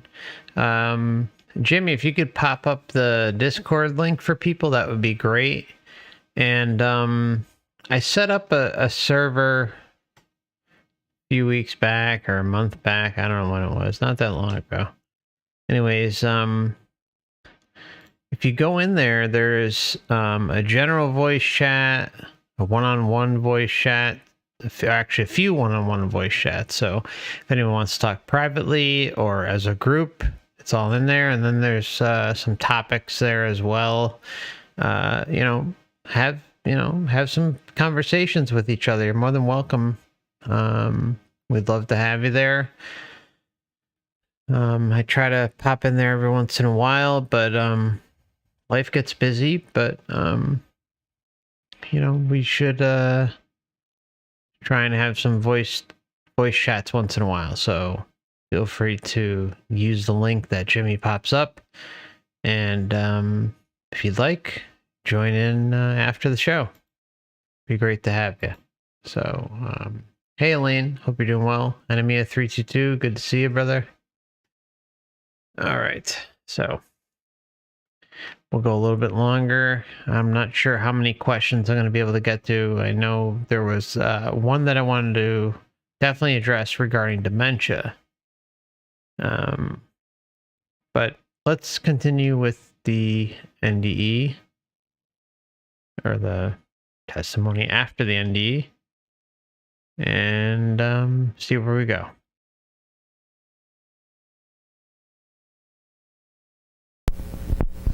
I want you to take a deep breath. And remember that you can connect with that feeling anytime you want to. It just takes you stepping out of your hectic.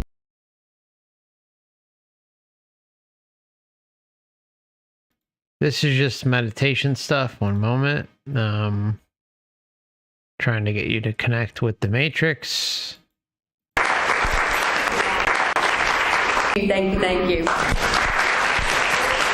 All right, I forgot. Okay, so yeah, she ends it there. So yeah, I think this would be a good place to take questions. I apologize. For some reason, I thought it was longer. All right, so I want to give a big thank you to Jimmy again for helping tonight with the questions. Dan in Phoenix says, one question comes to mind. How can the creator of all things, whatever it is, not be aware of our dilemma? And how can we be so sure we will not be rescued?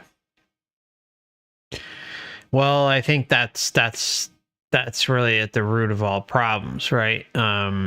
We like to, at least for many years in my life, I can't speak for everyone here, but for many years in my life, I asked that same question. Like, if there is this creator being out there who's looking out for us, which is, a blind way of thinking in and of itself, no offense, but it's a blind way of thinking in of itself that the creator is looking out for us, or that, there is even this mega creator out there in general. I mean, we have two flaws in our thinking right there, because we don't know, right? I mean, I like to look at what if there is some grand creator out there. I've kind of chalked them up to being a just a creator. Maybe just a creator just likes to create things, okay? If that type of scenario even exists, all right? Because if you look at my unsub special, it was, I don't know, done sometime last year, a while back, 12 months ago. Look for, if you scroll through my videos and look for the unsub special, you know, about God and all that stuff. And one true creator being, there's a flaw just in that thinking, because we are creator beings, and this isn't some ego thing at all. It's just a logical question. If we're creator beings, who is to say, seriously, my friends, who is to say that we aren't capable of bringing life into this as well? Like, is that like our limitation? Like, we're creator beings, but we can't bring life into existence? We don't know. I mean, like, I'm not saying we have that capability, but I'm not denying it either, because I don't know. I mean, it's a totally loaded scenario with what we have perceived to be God or the creator or what have you. And there's just not enough answers. And when you realize that, you know, we are creator beings ourselves, and that we have the capability of creating and doing all sorts of amazing things, then it begs the question, like, what are the limitations on those things, right? So I don't know. It's a tough question. I don't know. But I mean, you would think that if some master creator being that had something to do with this place, that is all knowing, all good, would have put a stop to it thousands of years ago. Because we know this matrix has been around a while. And I think it goes way, way, way back. Long before what we have recorded history for. So who knows how long even this has been going on for? Like, this whole parasitic mess. Again, like, there's to kind of refer you back to my trailer video of the channel. Like, what's the point of all this? Asking these types of questions are important because we just don't know. We like to assume we know because information has been passed down to us and say, oh, God is all loving, all knowing, and yada, yada, yada. No, I mean, who's to say that God has feelings or that the creator has feelings if it exists on the level that we think it does? I mean, there's too many unknowns. I'm not saying it doesn't exist, but to assume it has feelings, emotions, and this and that, and maybe that its job is anything but creating. I mean, there's too many questions and sub-questions within the question, if that makes any sense. It's not, I don't know. Anyways, I'll move on to Dan's next question. He says, also question, a big concern I have is that in the weeks I have researched this, I am definitely existing at lower vibration. That is what? What do I do with that? All right. So Dan, I think that's a good question. I think anyone that comes across this information and comes to, you're welcome, Michael. Anyone who comes across this type of information, it's difficult. It's really difficult, especially if you first get into it and realize what's going on. It's not easy, all right? And I just want everyone to know out there, because I mean, Eric's mention of the channel, really, dropped a lot of subscribers in a very short amount of time. So I know there's a lot of new people out there. And I want everyone to know who's new or kind of just wrestling with the whole soul trap idea. Please, please, please, just stick with it. I promise you it will pay off. But coming to the realization is equivalent to the stages of grief. So if you've lost a loved one in the past, or just kind of lost something in life that was major to you, or someone that was major to you, and like you kind of like went through the typical stages of grief. I suggest everyone out there kind of in the beginning of this, look at the stages of grief. Because that's the only thing I can really compare it to. You go through the stages of grief, and it's not easy. But I promise, like, you know, like many months from now, maybe a few months from now, like down the road, you'll come to this acceptance of that it just is what it is here.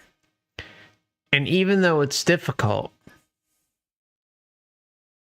you'll feel good knowing that you can assert yourself, that sovereignty and liberation is the answer.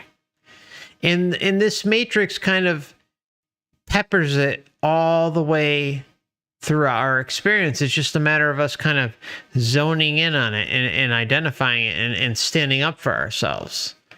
But I mean, very, very basic things. Like I'm a big one for solutions, and Michael asked that earlier. You know, like you know, why are we continuing to go over NDEs and all this stuff? Like, well, you know, a prime example is what just happened. Like a bunch of people just came here recently, and before Eric's mentioned, you know, I was getting 20, 50, you know, subscribers a day that were new. But, you know, I'm always targeting anyone that just kind of runs into this information to try and share it with them. I mean, but the sovereignty and liberation part is always part of it. I'm not trying to win anyone over, but I'm trying to say, hey, you know, ask the question, like, you know, base it on your experience here, base it on all the lies that you've been fed while you were here, and ask the logical questions like, you know, hey, near-death experiences are real. Once you kind of come to that conclusion, once you kind of come to the conclusion that reincarnation is absolutely happening here, and there's more than enough proof for it, then the next step is to kind of decode it yourself. You know, move on and do your own research. Because that's the biggest thing. Like the biggest leaps you'll make, like even though my channel's here and Dan's out there from Overwatch channel, Overwatch Project, and Wayne Bush from trickbythelight.com is out there, like you really need to kind of plow through things yourself. But, you know, my goal here is to kind of say, okay, like these people are saying something to us, and, you know, just listen to kind of the layered things they are saying. Like it's all about, like, how do you put this? I mean, it's all about kind of deconstructing what the people are saying in the moment and being able to say, okay, well, that doesn't sound right. That doesn't make sense. Like, that doesn't seem like something that's empowering to me. It's all these narratives that we see time and time and time again are pointing towards me being subservient to something else. And what is this reality? What is this realm? It's the same thing. It's about us being subservient to something else, buying into a system, buying into a certain set of narratives that we are supposed to abide by, and that's it. So I mean, NDEs show this constantly, that there's just this like blind trust that just happens over and over and over. It's just all these assumptions. Oh, it's Jesus. Oh, it's Muhammad. Oh, it's this. But what do they have? They have a memory wipe mechanism, which we are living proof exists, because we don't know where we came from. We don't know why we're here. We don't know where we're going. That in and of itself should be the biggest red flag. It should be, it should just be all up inside you saying, whoa, put on the brakes. I don't necessarily have to abide by what the Matrix is telling me. And what does the Matrix hate? What if we, I mean, even just like the most basic of truths, let's just say like I'm not even going to say it, but just the really, really basic truths out there, okay? That everyone kind of like has an introduction to, like, the checkerboard floor and, those types of things, all right? When you kind of go through that, what do you realize? Like, oh, there's some overpowering system that is trying to control me, trying to control humanity as a whole. And then you realize, oh, they've been around for a long time. And then you realize that, oh, there's religions and this and that, and there's government, and all these things have existed throughout recorded history. Human sacrifice has been throughout history. Animal sacrifice has been throughout history. Everything that we've been told is shaped and molded based on a system that is put in place to tell us how to think. And that's where we got to wipe our hands and say, no, we're done with that crap. Like, and then you go through near-death experiences and pre-birth memories and past life regressions and astral projection and psychedelic breakthrough trip reports. And what do we see time and time again? Control. Something trying to take our sovereignty away. Because what? The two systems are working in unison with one another. I mean, that's really what's going on. I mean, that's fact. It's fact. There's no denying it, because it's in our face time and time again. And it doesn't matter whether it's happening here or whether it's happening in the astral with near-death experiences and all those other things that I just listed, because they're happening. All these people are not lying.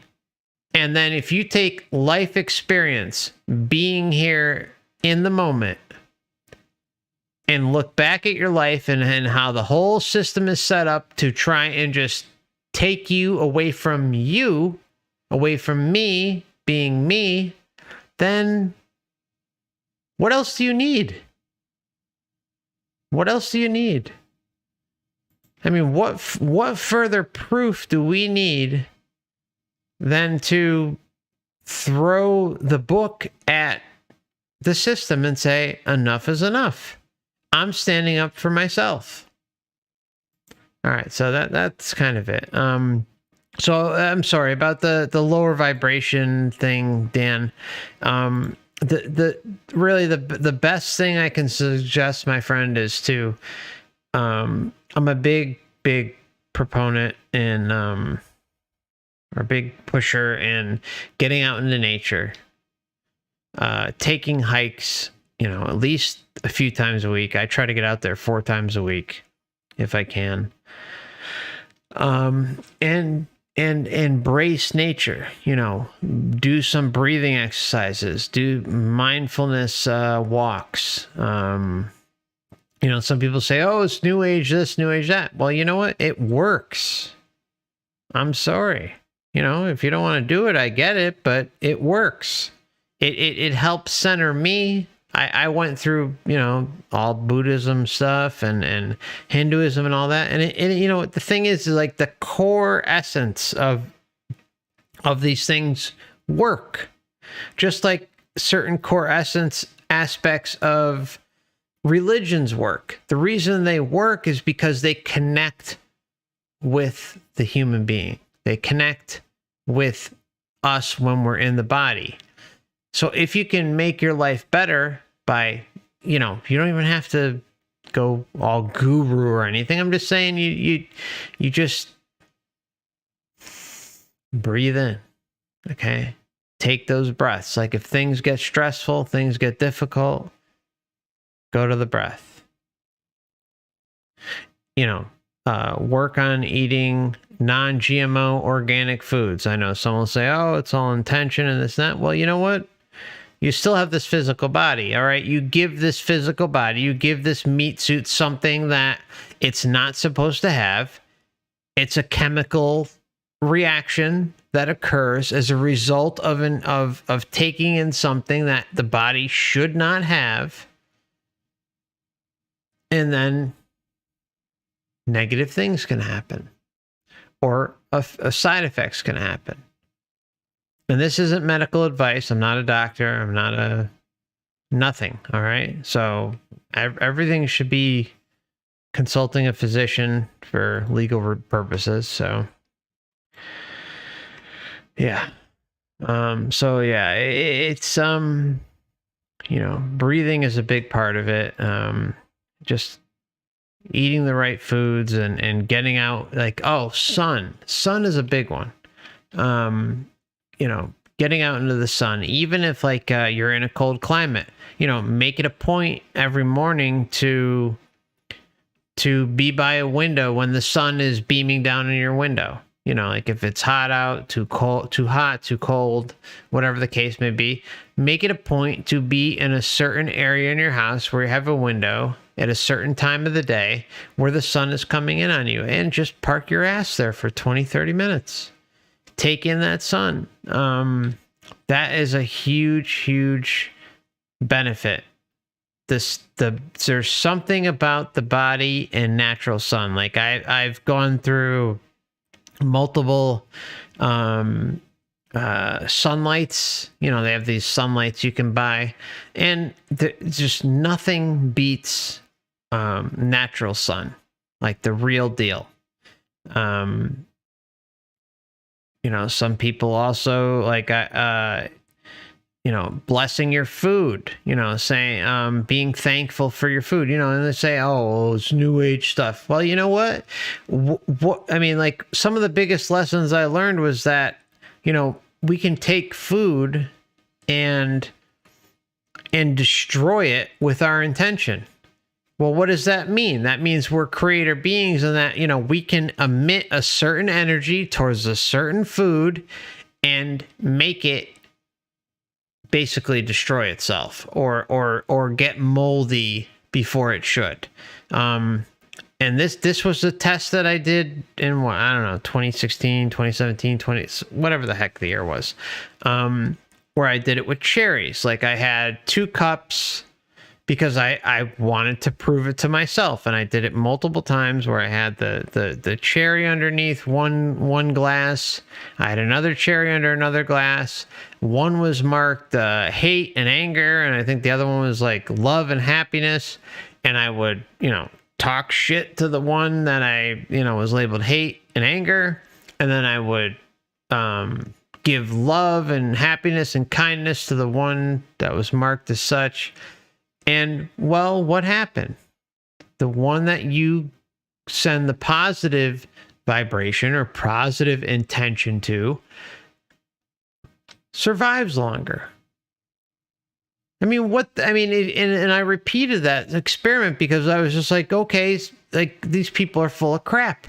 But you can go and repeat it yourself. Go out and do it. And you'll prove it to yourself that these things are real. So what's wrong with talking to your food? Yeah, poor cherry. Yeah, the cherry was a sacrifice. Anyways, the reason why I'm saying all this is because these things can help. It just makes sense. Like if you're giving something positivity, even positivity through liberation and sovereignty, go for it. Like, we have amazing abilities as creator beings. So take advantage of it. I mean, and again, I know this all sounds like new age, bullshit, but it's not. And it's just like the small little things, like even like your water. Like, water has memory. Clear your water. Charge your water with your intention. I put my water out into the sun every once in a while. If I wake up really early, because I like to wake up early, I'll take a big glass pitcher, and I'll pop it in the sun. But before I pop it in the sun, and I'll have like this kind of like minor, I guess you can call it like a ritual, where I'm giving intention to the water. Like, this water is healthy for me, it's good for me. And I know sun helps my skin, I know sun helps my body on a day-to-day basis. And so I have water, which I need to survive, which we all need to survive, and I throw that intention into the water with the sun. It's not, this doing this is not going to harm me. Just coming up with some sort of quote unquote mantra to help kind of aid things along and make life a little easier. And, it helps. It just helps. So I hope that can be a little bit helpful.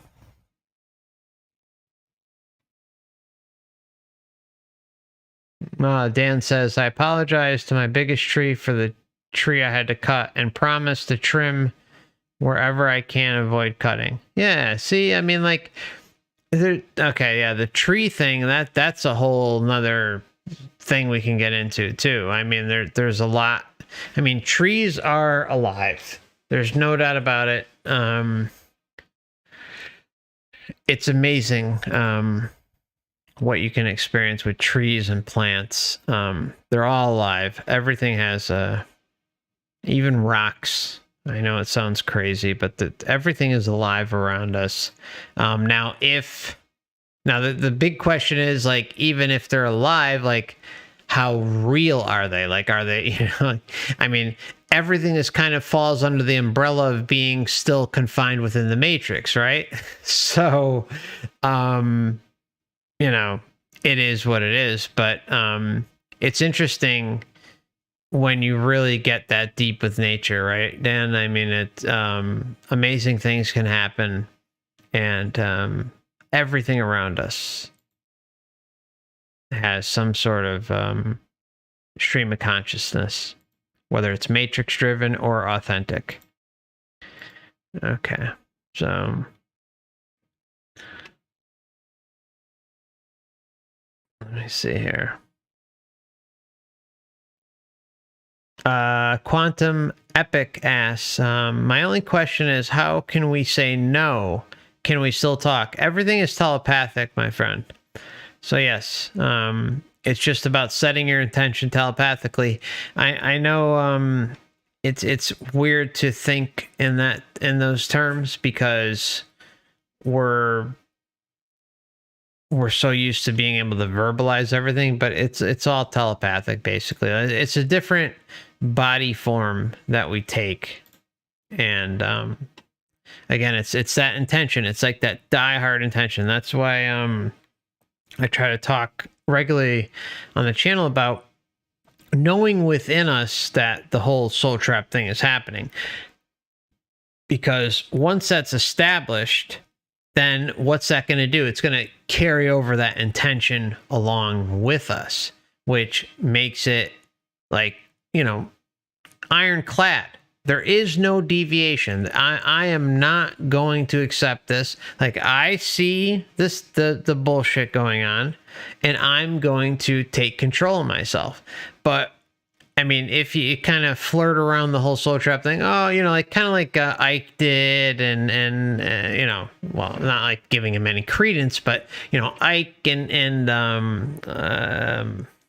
John Lear and all these clowns out there who talk about the soul trap but don't give you any solutions and empower you. Okay, that's the biggest problem. That's like the disinformation side of the soul trap, like where we're kind of at the beck and call of these agents out there who say they'll just kind of lead you right up to the water and say, oh, okay, but cut you short of your power. They'll explain other things that will kind of give you the realization of your power, but they're not going to funnel you into the right aspect of the soul trap and how it all functions, like the mechanics, and that the light is a trap, and that, going through the tunnel, and that the love, like your deceased loved ones could be a trap. They're not going to go into the details, the nitty gritty of what's going on here.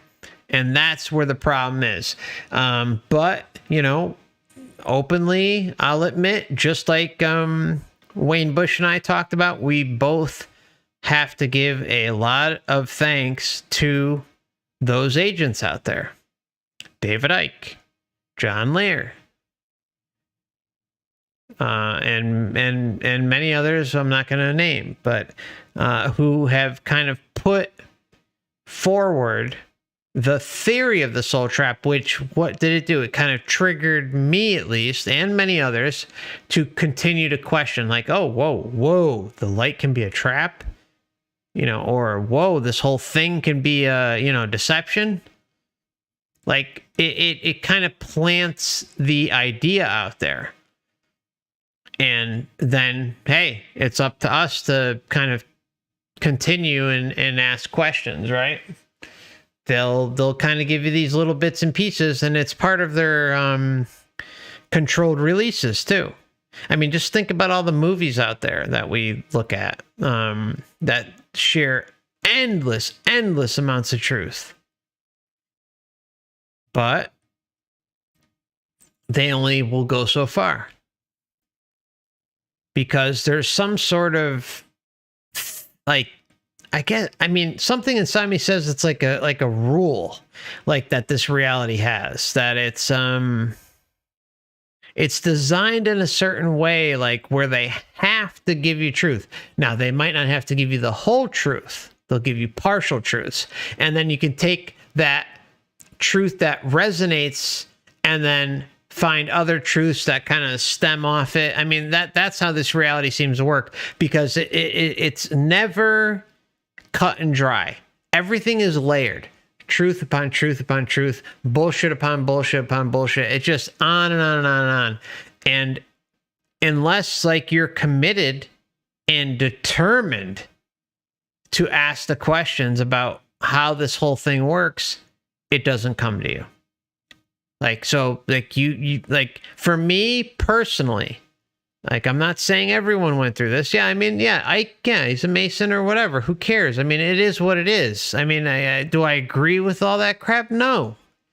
I think it's disgusting. But it shows the progress. It was part of my progress. And part of many other people's progress. Like, if I didn't go through Icke, if I didn't go through Jones and all these other clowns, I don't know if I would have ever gotten here. I want to hope that I would have.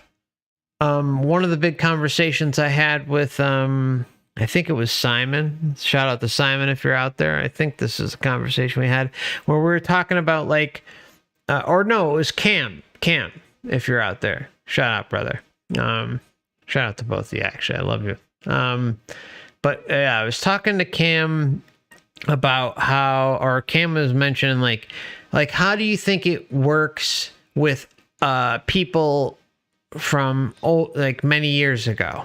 Like, before all, like, I mean, we're in a time period where we're extremely lucky to have access to such huge amounts of information. Okay, so even though, yeah, I mean, this place is nuts, it's crazy, yada yada, we're extremely lucky. I mean, this is where we have to be thankful. We're extremely lucky to be living in a time period where we have access to such information. I thank that I think I give thanks to that every day. I do. I mean, was the trip getting here miserable and shitty? Yes, it was. I'm not denying it was. But it just is what it is. But like, I'm like, everyone's different. Like, I'm kind of more like an analytical mind. I like to target patterns and things. And like, if I find something is wrong in something, or I feel like I'm being lied to, I don't let it go. I will research the shit out of it until I find an answer or feel like I've reached a brick wall. And the soul trap thing was part of that. Like I excuse me, I weaved in and out of all sorts of different things while still keeping it in the back of my mind. Like, okay, this resonates with me, but like, how do I piece it all together? And then like, you run into people like Wayne Bush and Dan from Overwatch, and then you start applying your own critical thinking skills to NDE's and pre-birth memories and astral projections and breakthrough trip reports. I could go on and on and on. All these things, all these components that kind of reach in, and then life experience itself, like we were talking about earlier. The whole life experience aspect to this is key. Like, I mean, if you walk around the world and think that everything is hunky-dory and you're not questioning things, then you're never going to figure it out. You're no chance in hell. If you think everything is on the up and up here, then you're just not going to make it. You're going to be recycled back, and that's the bottom line. But if you have these lingering questions and in this inner knowing deep within you that something is off, something is very wrong here, something is very wrong as it's portrayed in the astral, then you can kind of start to piece it together. It just takes time. I mean, for me, again, I'm a slow learner, but once I kind of latch onto something, I don't let it go. And I just extract the shit out of it until I can, get a better grasp of it. And sometimes it's led me astray. Sometimes it's led me like to here. And it's just, it is what it is. So yeah, I mean, sorry for ranting on that, but I know some people learn a lot quicker and stuff like that, but, I was born dyslexic, learning issues and stuff, but I broke through it and figured out like the king of all truths. Not to toot my own horn or anything, but I know this is the king of all truths. There's nothing more important than figuring out this and knowing it within inside us so we can do what's best for us when the time comes in natural death. That's all. Anyways, so yeah, quantum epic. I kind of went off on a tangent on that question, so I don't know, man. I hope that kind of answers it. So yeah, it's just all telepathic. Yeah, this is a good one. Steve Scott asks, what happens to those who die of dementia? Do they regain full awareness after death? Yes, I do believe they gain full awareness after death, but I even think they gain full awareness before death. Now, I'm just talking about my experiences with this. One of the most interesting topics you can look into, my friends, is terminal lucidity. That's terminal lucidity. And it occurs with people who have all sorts of different things, but mostly it's dementia, Alzheimer's, or comas, really, really messed up things where a person is basically incapable of communicating. And most of the time, a person who is going through something like that in the last like week, a few days, usually it's like the last few days, they will come alive and completely be lucid, be able to just have a full-fledged conversation with their family member. So you got someone dying and going through all that, they're going to be able to have a full-fledged conversation with you. But remember, we're talking about, I mean, this can go really, really deep too, because you have what we think of as the physical body and how the brain works. But when in reality, we know very little about how the brain works. I mean, all these top-notch scientists will tell you the same thing, whatever the hell that means. And they'll say, we don't know the brain. This does that and this does that, blah, blah. Well, everything is frequency-based, right? So I think something like Alzheimer's and dementia, or whatever the case may be, is a disruption in the frequency that should be running a certain way. All right. And the system seems to give this relay or this opportunity for someone who's going through something as difficult as Alzheimer's or dementia, like this moment with their family, or this moment with their loved ones, or moments. Sometimes it's multiple, in their final days, weeks, hours, whatever the case may be. And they are able to have this like perfectly lucid, fully aware conversation with you as if they were like, they were their old self.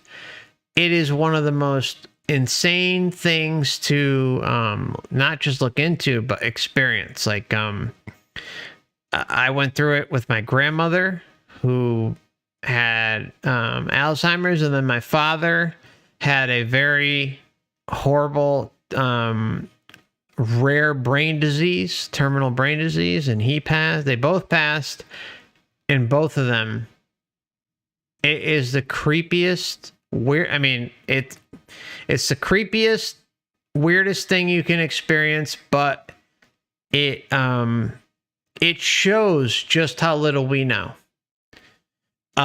So like when it happened to my grandmother, I really wasn't too with it, like awakened or anything. But with my dad, it was a whole nother story.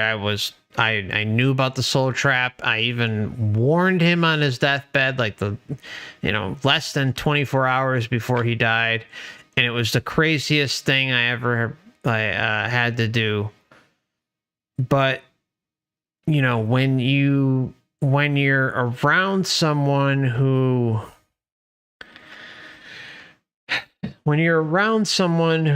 is basically been brain dead, all right, incapable of communicating for months, if not maybe even years with you, and all of a sudden in their final hours, their weeks, or final days, hours, weeks, I mean, it varies, but it's down to the wire when these things happen. It's odd, and it makes you question things. Like, it was a big catalyst for me, because even though with my grandmother, I was, again, totally asleep, but with my father, I was awake, not fully awake, but pretty damn close, because I knew about the soul trap. I knew about all the bullshit with the light and all that stuff, and I was trying to tell him not to go. And there was a Bible at the side of his bed. I threw it in this cabinet and told him it's all bullshit. And I've talked about all this before, but anyways, and then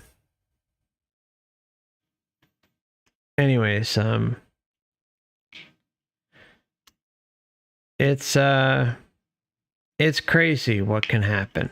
And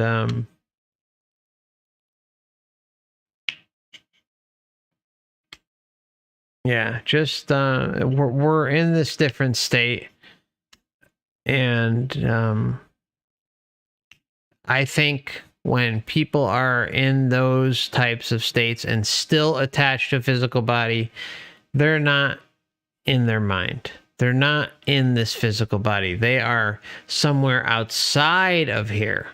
Okay, so they're essentially, in my opinion, astral projecting, out of having mostly out of body experiences where their body's kind of just like this shell, and it's kind of like clinging on to its personality, its automated self. So that's my opinion on it. I'd like to say more on it, but due to the nature of the conversation, I got to be careful. So, just know that, just keep an eye on yourself. If you start to see memory issues arise with you, that it's important to keep an eye on that. That's all. And that's why I think practicing with astral projection, lucid dreaming now is important, because we can familiarize ourselves with that state and recognize it when we're crossing over, or when something maybe traumatic might happen, or some sort of medical diagnosis comes around and it may not be good for us. Okay, like being able to realize that you're not in your body is really, really important, and can't suggest it enough. So that's the best I got for that. But terminal lucidity, look it up. It'll blow your mind. Families talk about it. I'm living proof of it. I've experienced it, and I think it's way more common than we think, and the system likes to hide it. But it's out there. Look it up. It's nuts. It's like they just become their old self out of nowhere. It's one of the most insane things you can experience, especially if you've had someone you love and care about deeply go through so much bullshit and come out the other end completely lucid right before they die. I mean, it makes you question everything, because we just don't know anything about this whole system. That's when I was like, whoa, what the hell is the brain? What is the brain? Think about it. If someone you love dearly is sick as hell, hasn't been able to talk for, my dad was barely able to talk for like almost a year. My grandmother was like, 7-8 months, incapable of talking. And then like their last week, days, hours of life, all of a sudden they come to it and they're able to have this full-fledged conversation with you. It makes you question everything. It's nuts. The whole thing on the brain is nonsensical. There's something else outside of the brain that's communicating. And I think that has a lot to do with our true spirit essence. I do. I truly believe that. I feel like everything is kind of quarantined, dare I say that word, or I like to equate it to like the brain is a governor from reaching our true spirit essence, and it limits our perception around us, and that includes health issues, that includes anything and everything. But if you're kind of more in one world versus the other, like right now we're more immersed in this world versus outside ourselves in the astral, and have more access if we're outside of here, then who knows what's going on. We know very little about when it comes to that type of thing. But I will say this, like if you find yourself with some sort of diagnosis like that, then your sovereignty and liberation better be extremely on point. It should be unrelenting. And again, that's why I kind of rewind everything to learning this information, knowing deep within you now, or a year from now, or 2 years from now, however long it takes to know deep inside you that sovereignty and liberation is the answer. It's the only answer to protect ourselves and not fall victim to something else we know nothing about. You know, if something like we had our memory, or it was true that we learned from our mistakes, and we're here to grow spiritually, yada yada yada, all these classic things that we hear time and time again while we're here. If any of that was true, then we would have our memory. Then we wouldn't have to really worry about something like this, right? We wouldn't have to even think about something like this. So understanding the whole soul trap mechanism and how this whole system works, and how we're kind of quarantined from our true spirit essence, wherever that is sitting up within this whole matrix construct, is important, because then you start living your life with that in your mind. You push forward without any trepidation whatsoever. You're the one in control. You laugh at the system. You laugh at all the bullshit every single day. You don't even think twice about it. Oh, it's a joke. Oh, if I kick the bucket tomorrow or whatever happens, it happens. Whenever natural death occurs, it occurs. I'm not worried about it. I'm talking about natural death specifically, because you want to maximize the amount of time that you have here for that moment when you do leave here. So whenever it naturally occurs is really the answer. Building knowledge and wisdom along the way does not hurt.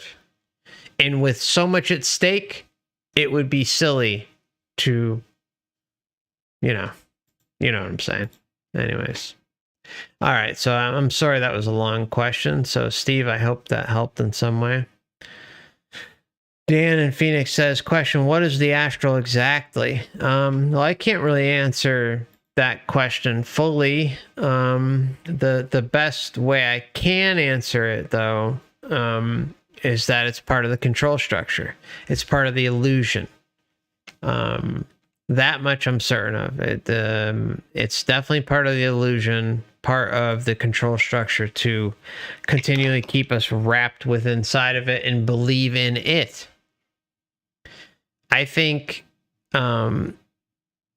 personally, this is my opinion, transcending this whole experience would involve transcending the astral. The astral realms are all kind of linked to here, and they all link off one another, and they all work in unison to further its own agenda. Like, I think pure existence is what we're all about. Pure existence with our full memory intact of everything. Like, before, I am thoroughly convinced, okay, that before we even got here, there was this whole part of our existence that we are just cut off from. Okay.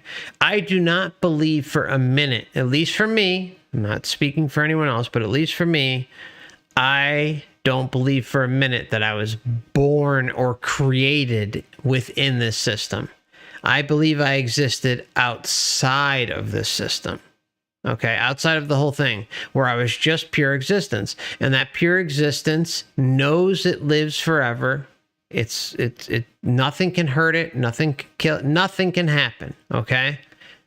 And what that pure existence state wants to do is experience different things. And maybe some of those things, like here, are not on the up and up. Maybe some of those things are to benefit other beings that maybe have less power, or maybe they're just trying to get their rocks off and do messed up things because they're evil at heart. I don't know. Okay. All I do know is that deep, deep deep within me, I don't believe I originated within this whole matrix construct. I believe I came from something way beyond there, and I think everyone has. I do. I think this is just kind of like a zone within, we can call it the multiverse, that offers something to be experienced. Doesn't necessarily mean it's moral or ethical, but it's something to be experienced where we come, we experience it, and part of the deal is we lose our memory. We don't realize that we are eternal beings, that we cannot die. And it's an opportunity for us to forget ourselves, I guess. And we can call it, I mean, I hate to say opportunity, but, that's just kind of my thought on it. Now, there's been other things that really resonate with me that other people have said too, where, like they are pure existence and they felt this, like this energy, we can call it like an energy beacon that kind of emits out into the multiverse, and it's attractive, it's luring. Well, what is the light? The light is that too. I mean, but other people have said that, like outside of the matrix, as they were basically, I like to kind of equate it to like pulling up to the fence, pulling up to the gates and saying, hey, what's going on behind there? I want in. I want to give it a try. What's going on behind those gates?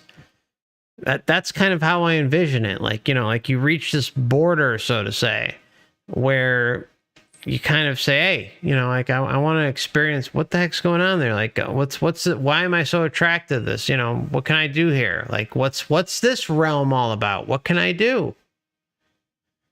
And then, well, this is what happens here. You want to come in, you got to agree to this. And part of the agreement is forgetting yourself, allowing yourself to rediscover your true spirit essence. That's kind of my gut on all this, but I do not believe for a minute that I was born within this matrix. I don't necessarily think it's impossible, but because you always, like we were talking about earlier with the whole unsub special video I did on God, and the creator quagmire, the merging with source, all that stuff. If we take the base assumption that there is one true creator, one true God, whatever you want to call it, and that only that being is capable of creating life, and that even though we're creator beings, that's something that is off limits. We're not allowed to do it.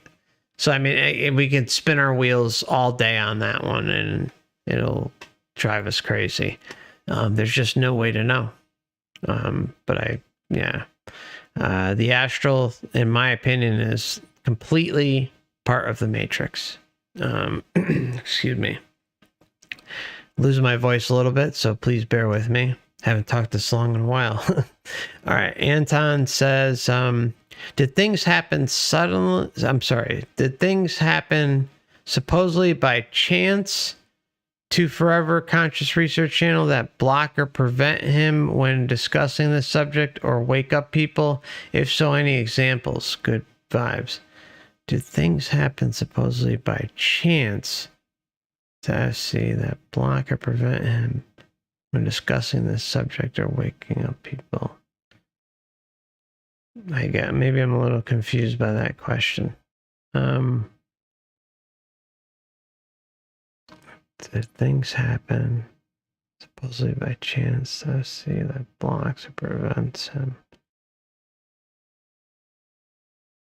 If there's certain things you're talking about that I don't talk about, or I kind of avoid, it's mostly because of what happens here on YouTube. And the whole mental health thing is a whole nother thing completely. There are things I'd like to be able to talk about, but I just can't. So I'm not really sure if that's what you were alluding to or not, but The things happen supposedly by chance to FC that block or prevent him when discussing this subject, or wake up people, if so, any examples? Excuse me. Yeah, I don't know. I just try to put the word out there as best I can. And if that's, I don't know what the question was gearing towards. I'm sorry. If you want,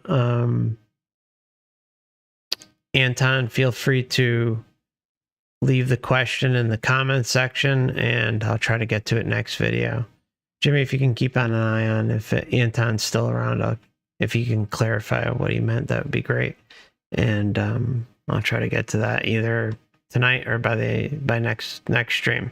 All right, Jane Funk says, question: all these worker I'm sorry, my voice is going.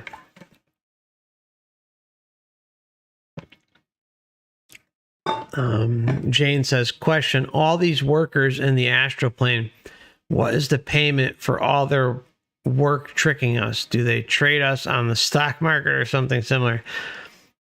You know, Jane, I don't know. The way I kind of see it personally, and, you know, again, I have no way of verifying this, but it's kind of a big indication. It seems that everyone is still contained within the system itself. And they are working with the system unknowingly. So they're not necessarily against us, but that what they think they're doing is good. And they're kind of finagled into positions of power, probably. Like they could be a guide or a teacher, or maybe even a member of the council of elders or the council, however you want to word it. Or they can come down here and be something like a politician or a CEO or who knows what. Okay, they're given a little more liberty than the base spirit that's here, the base soul, however you want to word it. And I think the more indoctrinated they are, the more compliant they are, and the more capable they are of going along to get along and taking advantage of the situation. And then I think you have kind of like the top tier entities that, you know, we would have no clue about, that are part of the energy system here, about the negative and positive energy extraction, which system, which can be translated as loosh or whatever we want to call it, because everything seems to be based on this energy manipulation. At a, I would think that's minimum. The other thing is, it's possible, and I'm not saying this is true at all, I don't know, but the other thing that could be possible is that that maybe one or multiple entities that do run this place are incapable of creating themselves, and that they want us to kind of do their bidding so that they can kind of have that creator being ability through us. All right. That's one possibility. Or it could even be another one where, how do I word this? I've been a mind blank.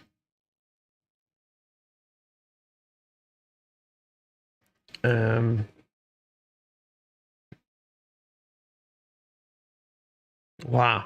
Just totally blanked out on that one. And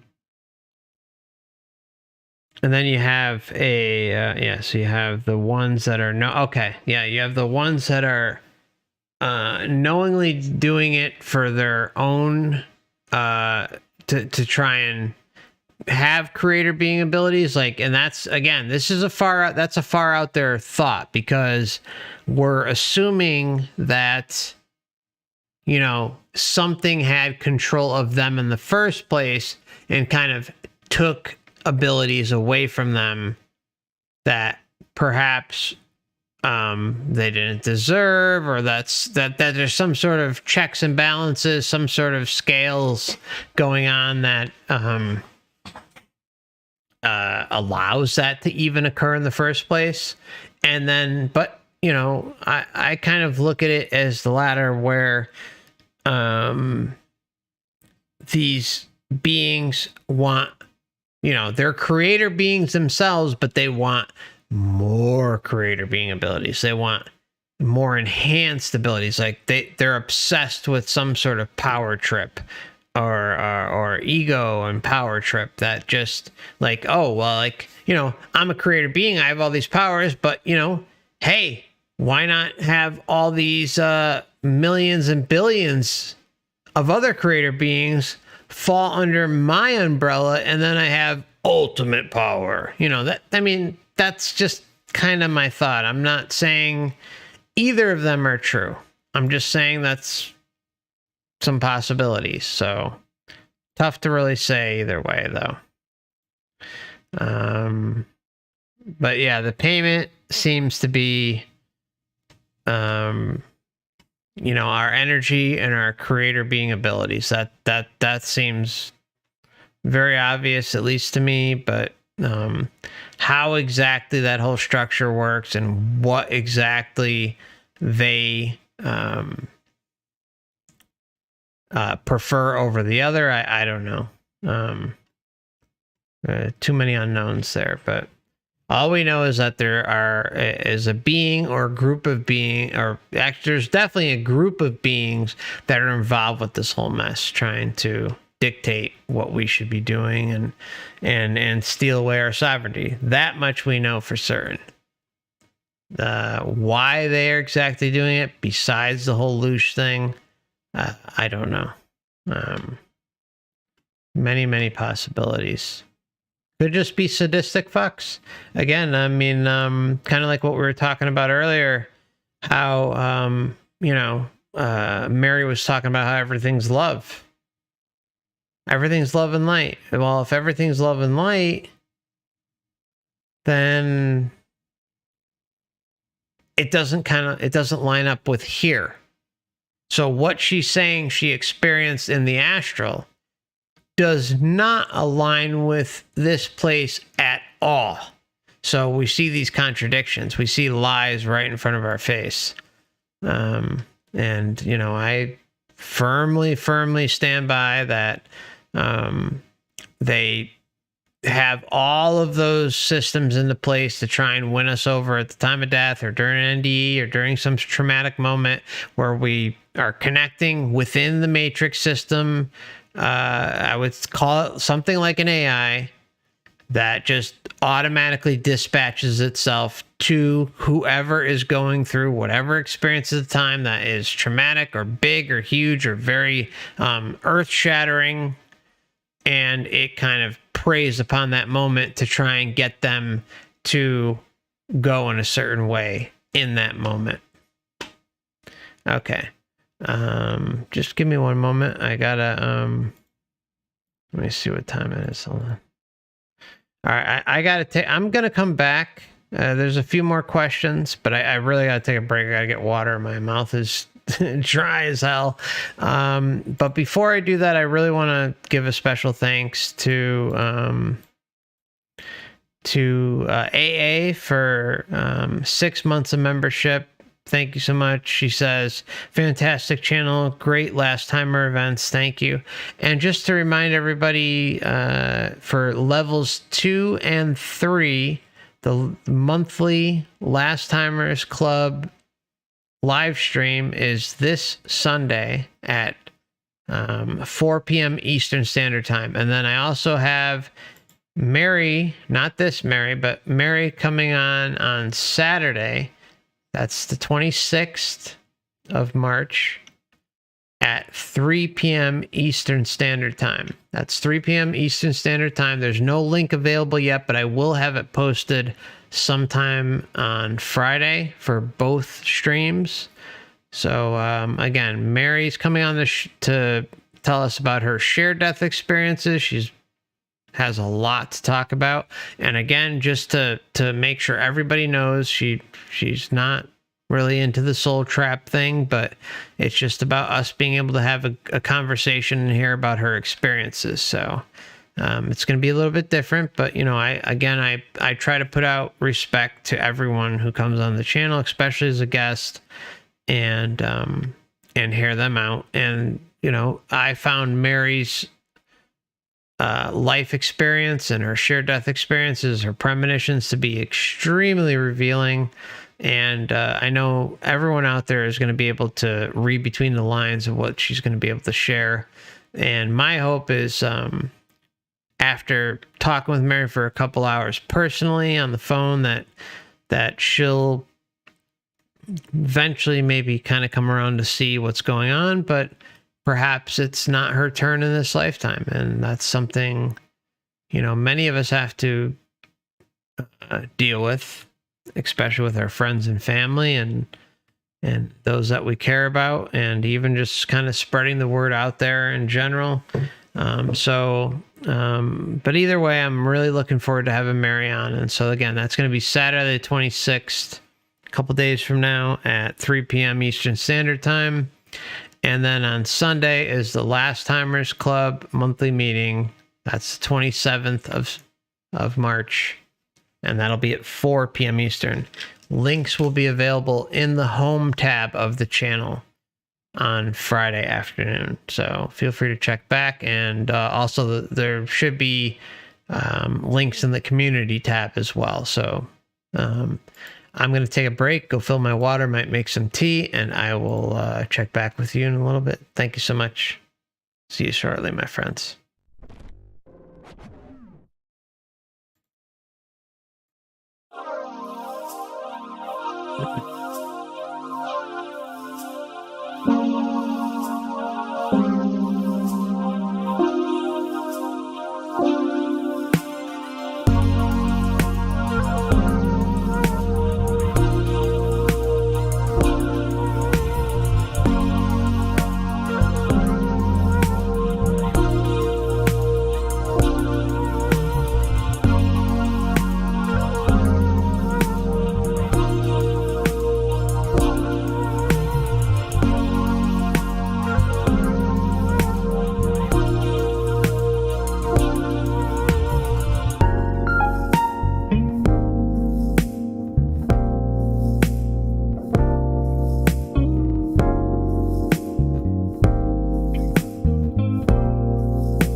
Alrighty.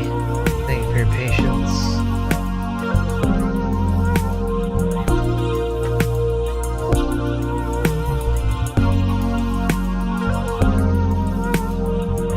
There we go.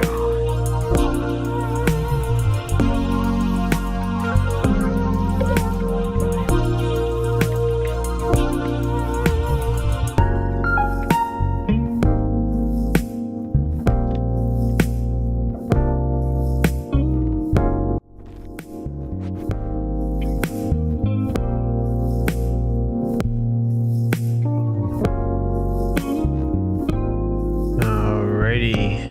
Here we go. Let's see. Abraxas, hope you're doing well, my friend. Good to see you. Where'd it go?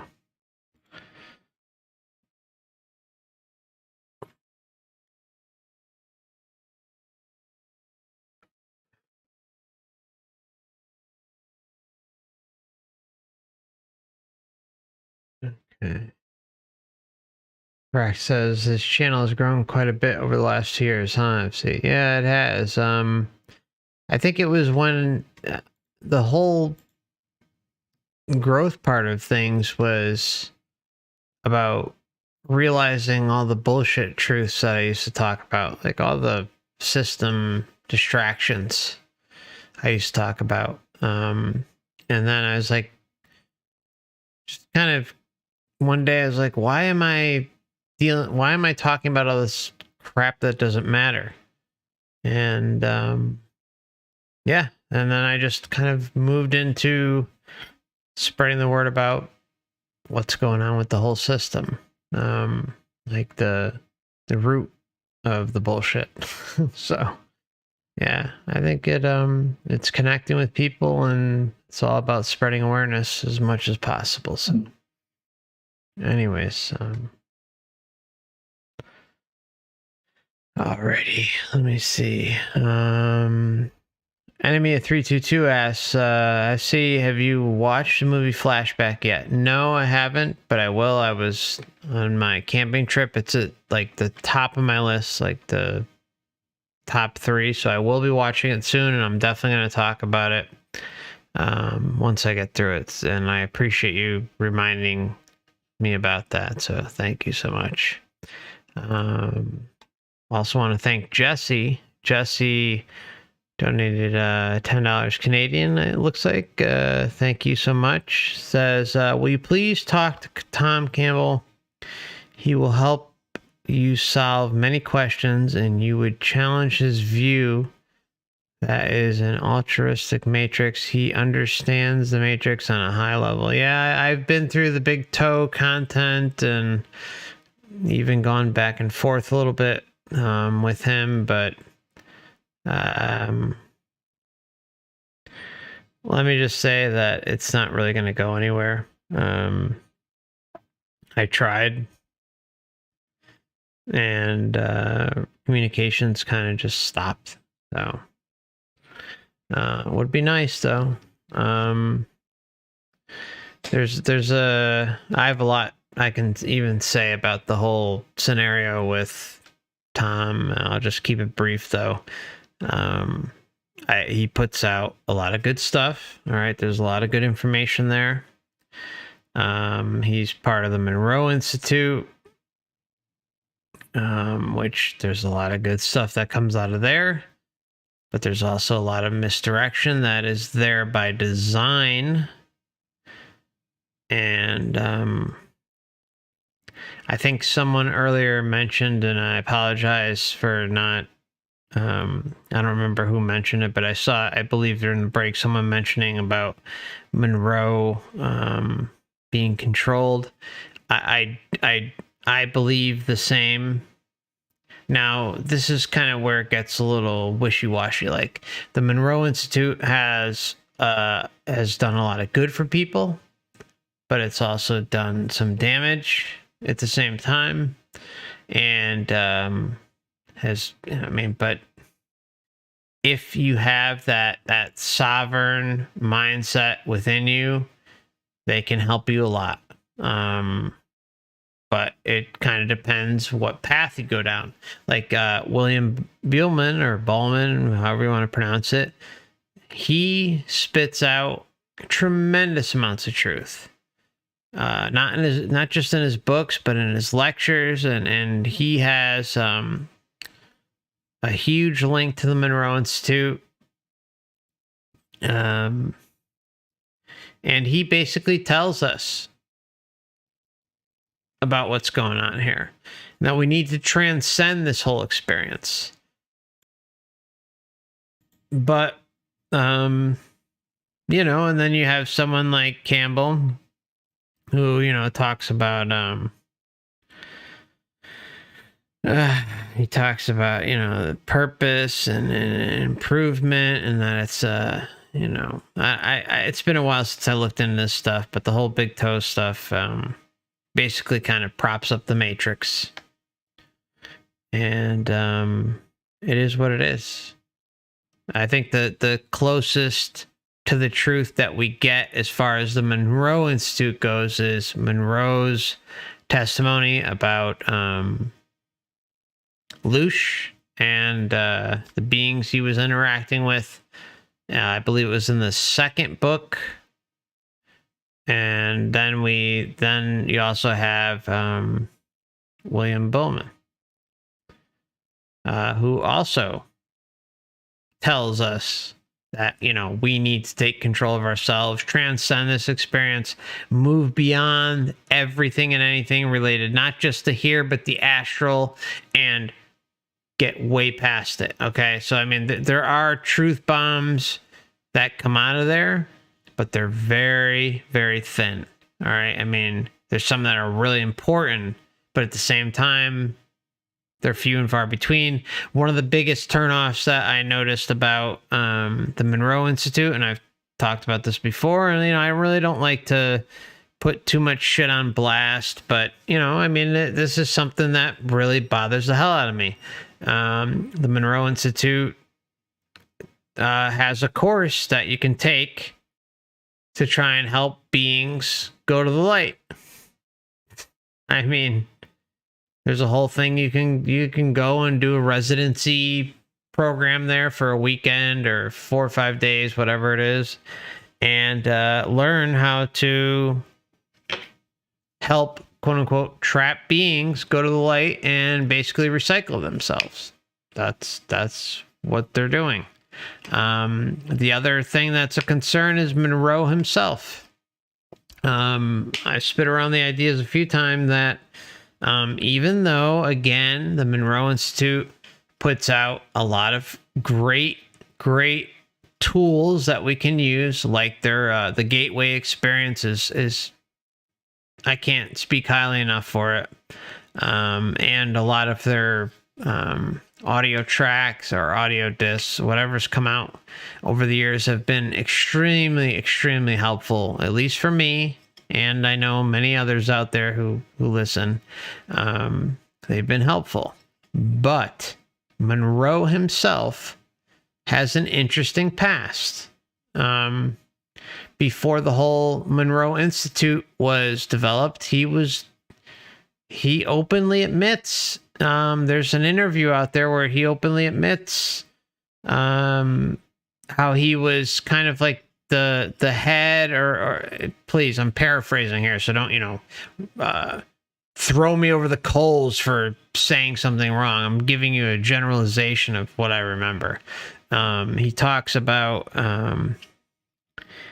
how he was one of the main point guys for multiple radio stations. I think it was regional.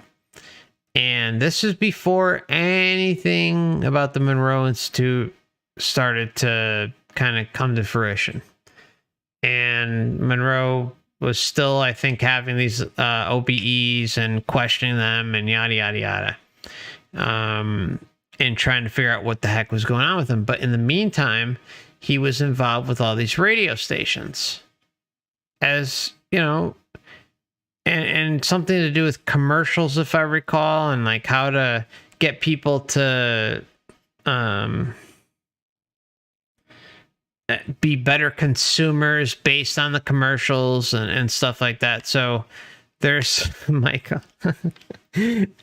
So there's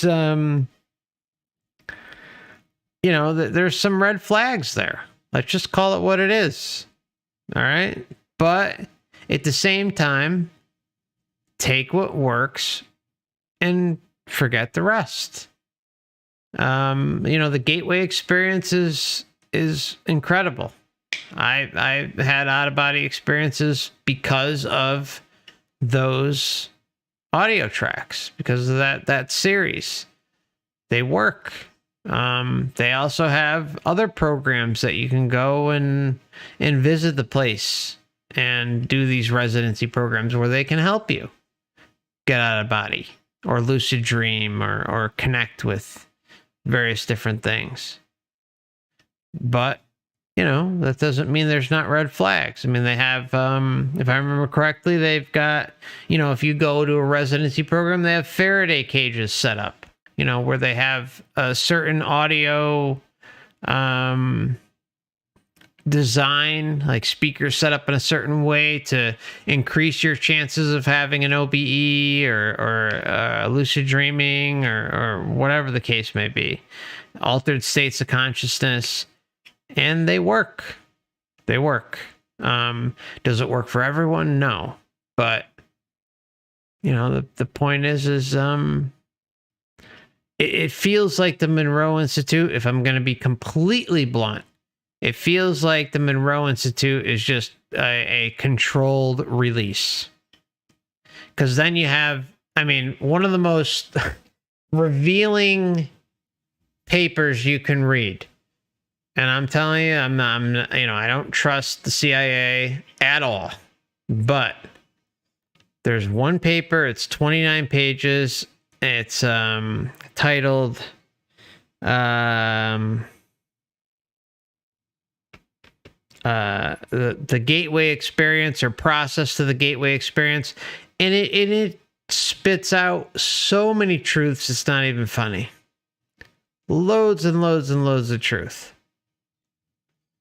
About our existence here and how basically everything is perception based, how, we're in a virtual reality and everything renders around us, and then it shows the cube symbolism. It is filled with truth as it pertains to this existence. But, you always got to be careful. Hey, Lindley, good to see you, brother. Hope you're doing well out there. And Jeannie Rose says Anthony Peake is interesting. Yeah, Anthony is interesting. I have a few of his books. Got into him, I don't know, 2016, 2018, somewhere around there. And I like his work a lot. I even went back and forth with him in a few emails, and we were going to set something up. He agreed to come on and then ghosted me. So, I think some people get a little scared off, or they don't want to talk about things like the soul trap and that it could be possible. And maybe he agreed before kind of going through some of my content. But if for some reason you're ever listening out there, I would love to have you on. And yeah, he's done some great work. Doesn't mean we agree on everything, but I like a lot of his work. Okay. So, okay, I think that, let's see. Oh, there's one more. Hey, Mary, hope you're doing well. Mary says, where is that PDF, the Gateway one? Is it found the Monroe Institute website or government website? I'll get it for you. Hold on. I have it. It's actually on the CIA's website. Hold on.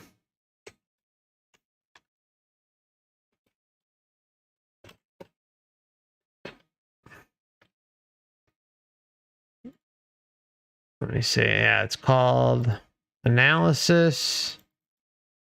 I'll try and get you one that's not a direct CIA link. Hold on.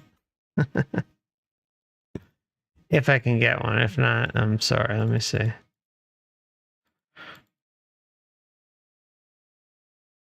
I know it's 29 pages and it's incredible. It's CIA reading room.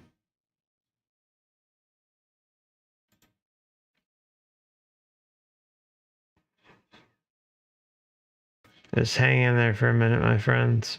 Yeah, because if you haven't seen this document, it's a must see.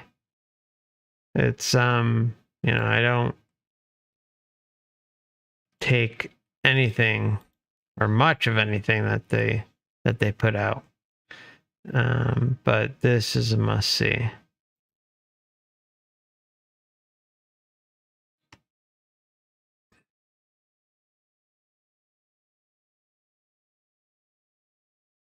Not that crap. Hold on. Just bear with me. I know it's going to take a minute. Hold on.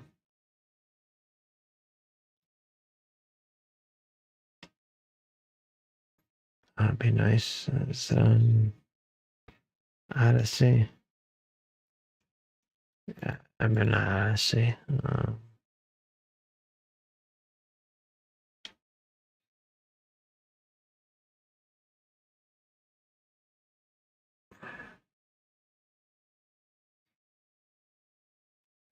This is an assessment of gateway process.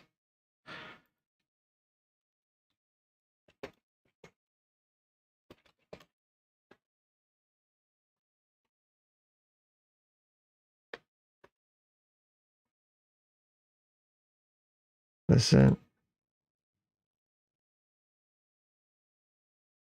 Okay, I think this is it.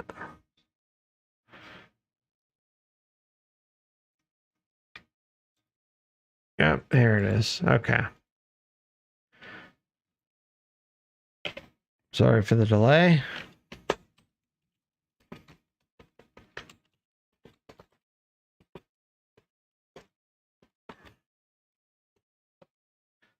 There you go. Yeah, if you haven't gone through that, yeah, I know. CIA link is fine. I'm not worried about that. Yeah, I know. I try not to put it out there. I like to go with archive.org if I can. The less pinging over there, the better. Not like I'm worried about it, but anyways, yeah, check that out. It'll blow your mind. Yeah, Jesse says Anthony doesn't have it figured out. Yeah, sadly, no, he doesn't.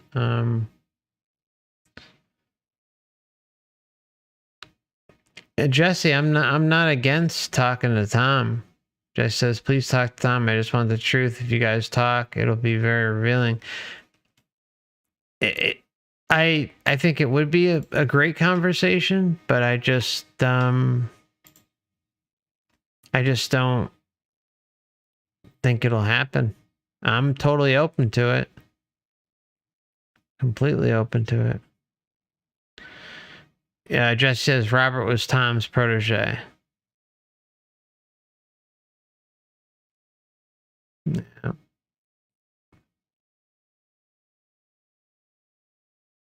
Mm-hmm. Yeah, I figured that's what you meant, Jesse. No big deal. But my dyslexia was like, wait a minute. I had to like double think about that one. Okay. Hey Ed, good to see you, my friend. Says consuming ain't bad as long as our essence is not being manipulated. You can do it home. Ed says, did it 400 hertz and 410 hertz with one ear listening, one frequency, and the other at home with two headphones. Michael says Monroe is AA and his buddy was BB. Yeah, I'm gonna actually read that segment, those segments from that book in the very near future. I just got to pre-record it. I'm not really one to pre-record much. I like to do things live because I'm lazy and just show and do things in the moment. Yeah, thank you, Jeannie. Appreciate that. All right, enemy.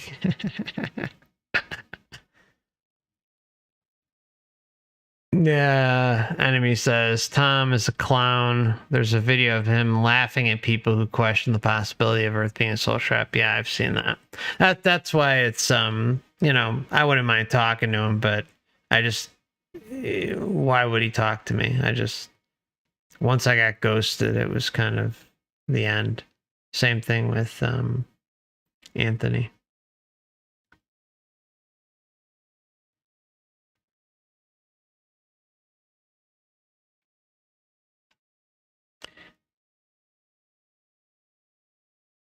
Yeah, mentioning Einstein. Yep. Yeah. Total. Yeah. Yep. All right, my friends. I think I gotta head to sleep.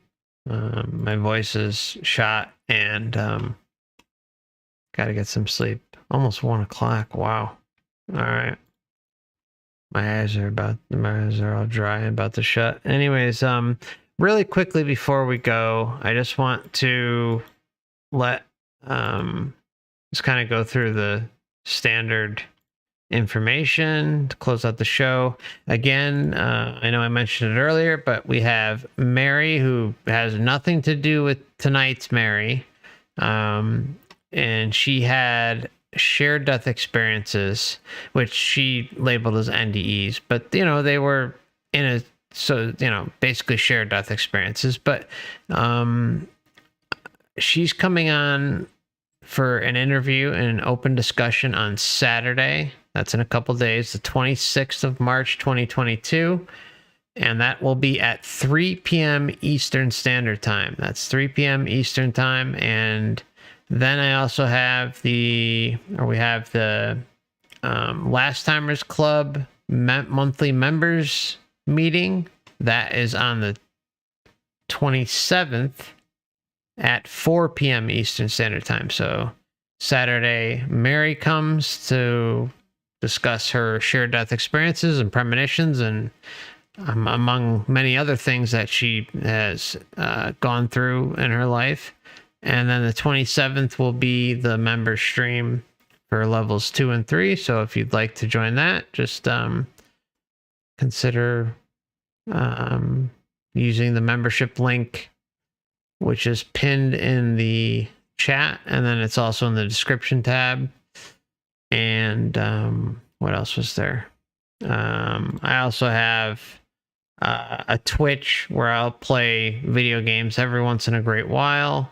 I have a Twitter and Instagram, a D Live where I have not done a stream yet, but I do plan to do exclusive streams on there every once in a while. And then I have an Odyssey account where I've already done exclusive live streams, and you can find a link for that in the description tab as well. And then really, I know a lot of people don't like YouTube. I don't necessarily agree with a lot of the stuff that happens here, but again, everything is about getting the message out to as many people as possible, and that's the goal. That's the goal, to spread as much awareness to as many people as possible, and YouTube is that place. So even though I am on other platforms, this is where the most amount of liberation can happen. And, that's not some high horse thing. It's just about, helping us all kind of go through this information as best as possible and reaching the most amount of ears. So there are 2 YouTube backup channels. I highly, highly, highly suggest subscribing to those and hitting the bell. They've been sitting, those two accounts have been sitting there for quite a while, and I've only uploaded one video on each, and it's just a basic crappy trailer from a long time ago. And so yeah, I mean, just give those a subscribe and hit the bell notification for all. That's the other thing. I know some people say, oh, I'm not getting notifications for the live streams. The only thing I can really recommend is to hit the notification bell and set it to all. Otherwise, it's a crapshoot as to when you'll get a notification from YouTube and when you won't. I know things get a little better if you hit all. I'm not necessarily making any guarantees because people still say that they hit it and they don't get it. So I don't know. But if you want to be notified of live stream, make sure the bell is hit to all, and check in with the community tab every once in a while on the channel. And in the home screen is where you'll see upcoming stream links. Like tonight, for instance, I don't know, about 4 or 5 hours ago, maybe 6 hours ago, I set up the stream, and it's there, ahead of time, and you could just hit the set reminder button when they're there. But it's kind of whenever I get around to it. For the Saturday and Sunday shows, those links should both be available on Friday the 25th. That's a little under 2 days from now. I should have those up by the middle of the afternoon Eastern Standard Time. So if you want to check back and hit reminder for those, that's fine too. Just kind of throwing it all out there. So those of you that want to make the live streams, that's kind of the best way to go about it. I also have been sending out notifications on Twitter and Instagram regularly, as well as the community tab. And one last thing, your support is always greatly appreciated here, but I will never withhold information in exchange for money. Anything that's important will always be free. And I want to make sure everyone knows that. But if you do wish to support the channel, I do have a secure way to donate via credit card through Stream Elements. I know it's completely secure and safe to use. I used them with other people that I donated to in the past, never had a problem. And that link is also available in the description tab, as well as the pinned comment. It's streamelements.com/Forever Conscious Research Channel /tip. And then, of course, we have the YouTube channel memberships, which in levels 2 and 3 include monthly members live streams and some bonus videos here and there once in a while. All right, so that's going to be it for now. I'm about to fall asleep. Thank you so much. It's been great. Yeah, Jimmy, if you could pop up the Discord link. If anyone wants to talk in Discord afterwards, there is a voice chat in there. There's a text chat in there. You're more than welcome to swing on over afterwards and have a conversation and talk with each other. It's open 24/7. And yeah, we'd love to see you there. So yeah, pop up that link, or if you get a chance. And it's been posted, I know, throughout most of the stream. But yeah. All right, I gotta stop. I'm kind of droning off here. Much love and blessings to all. I look forward to seeing you this weekend, and great to see you all. Thank you so much.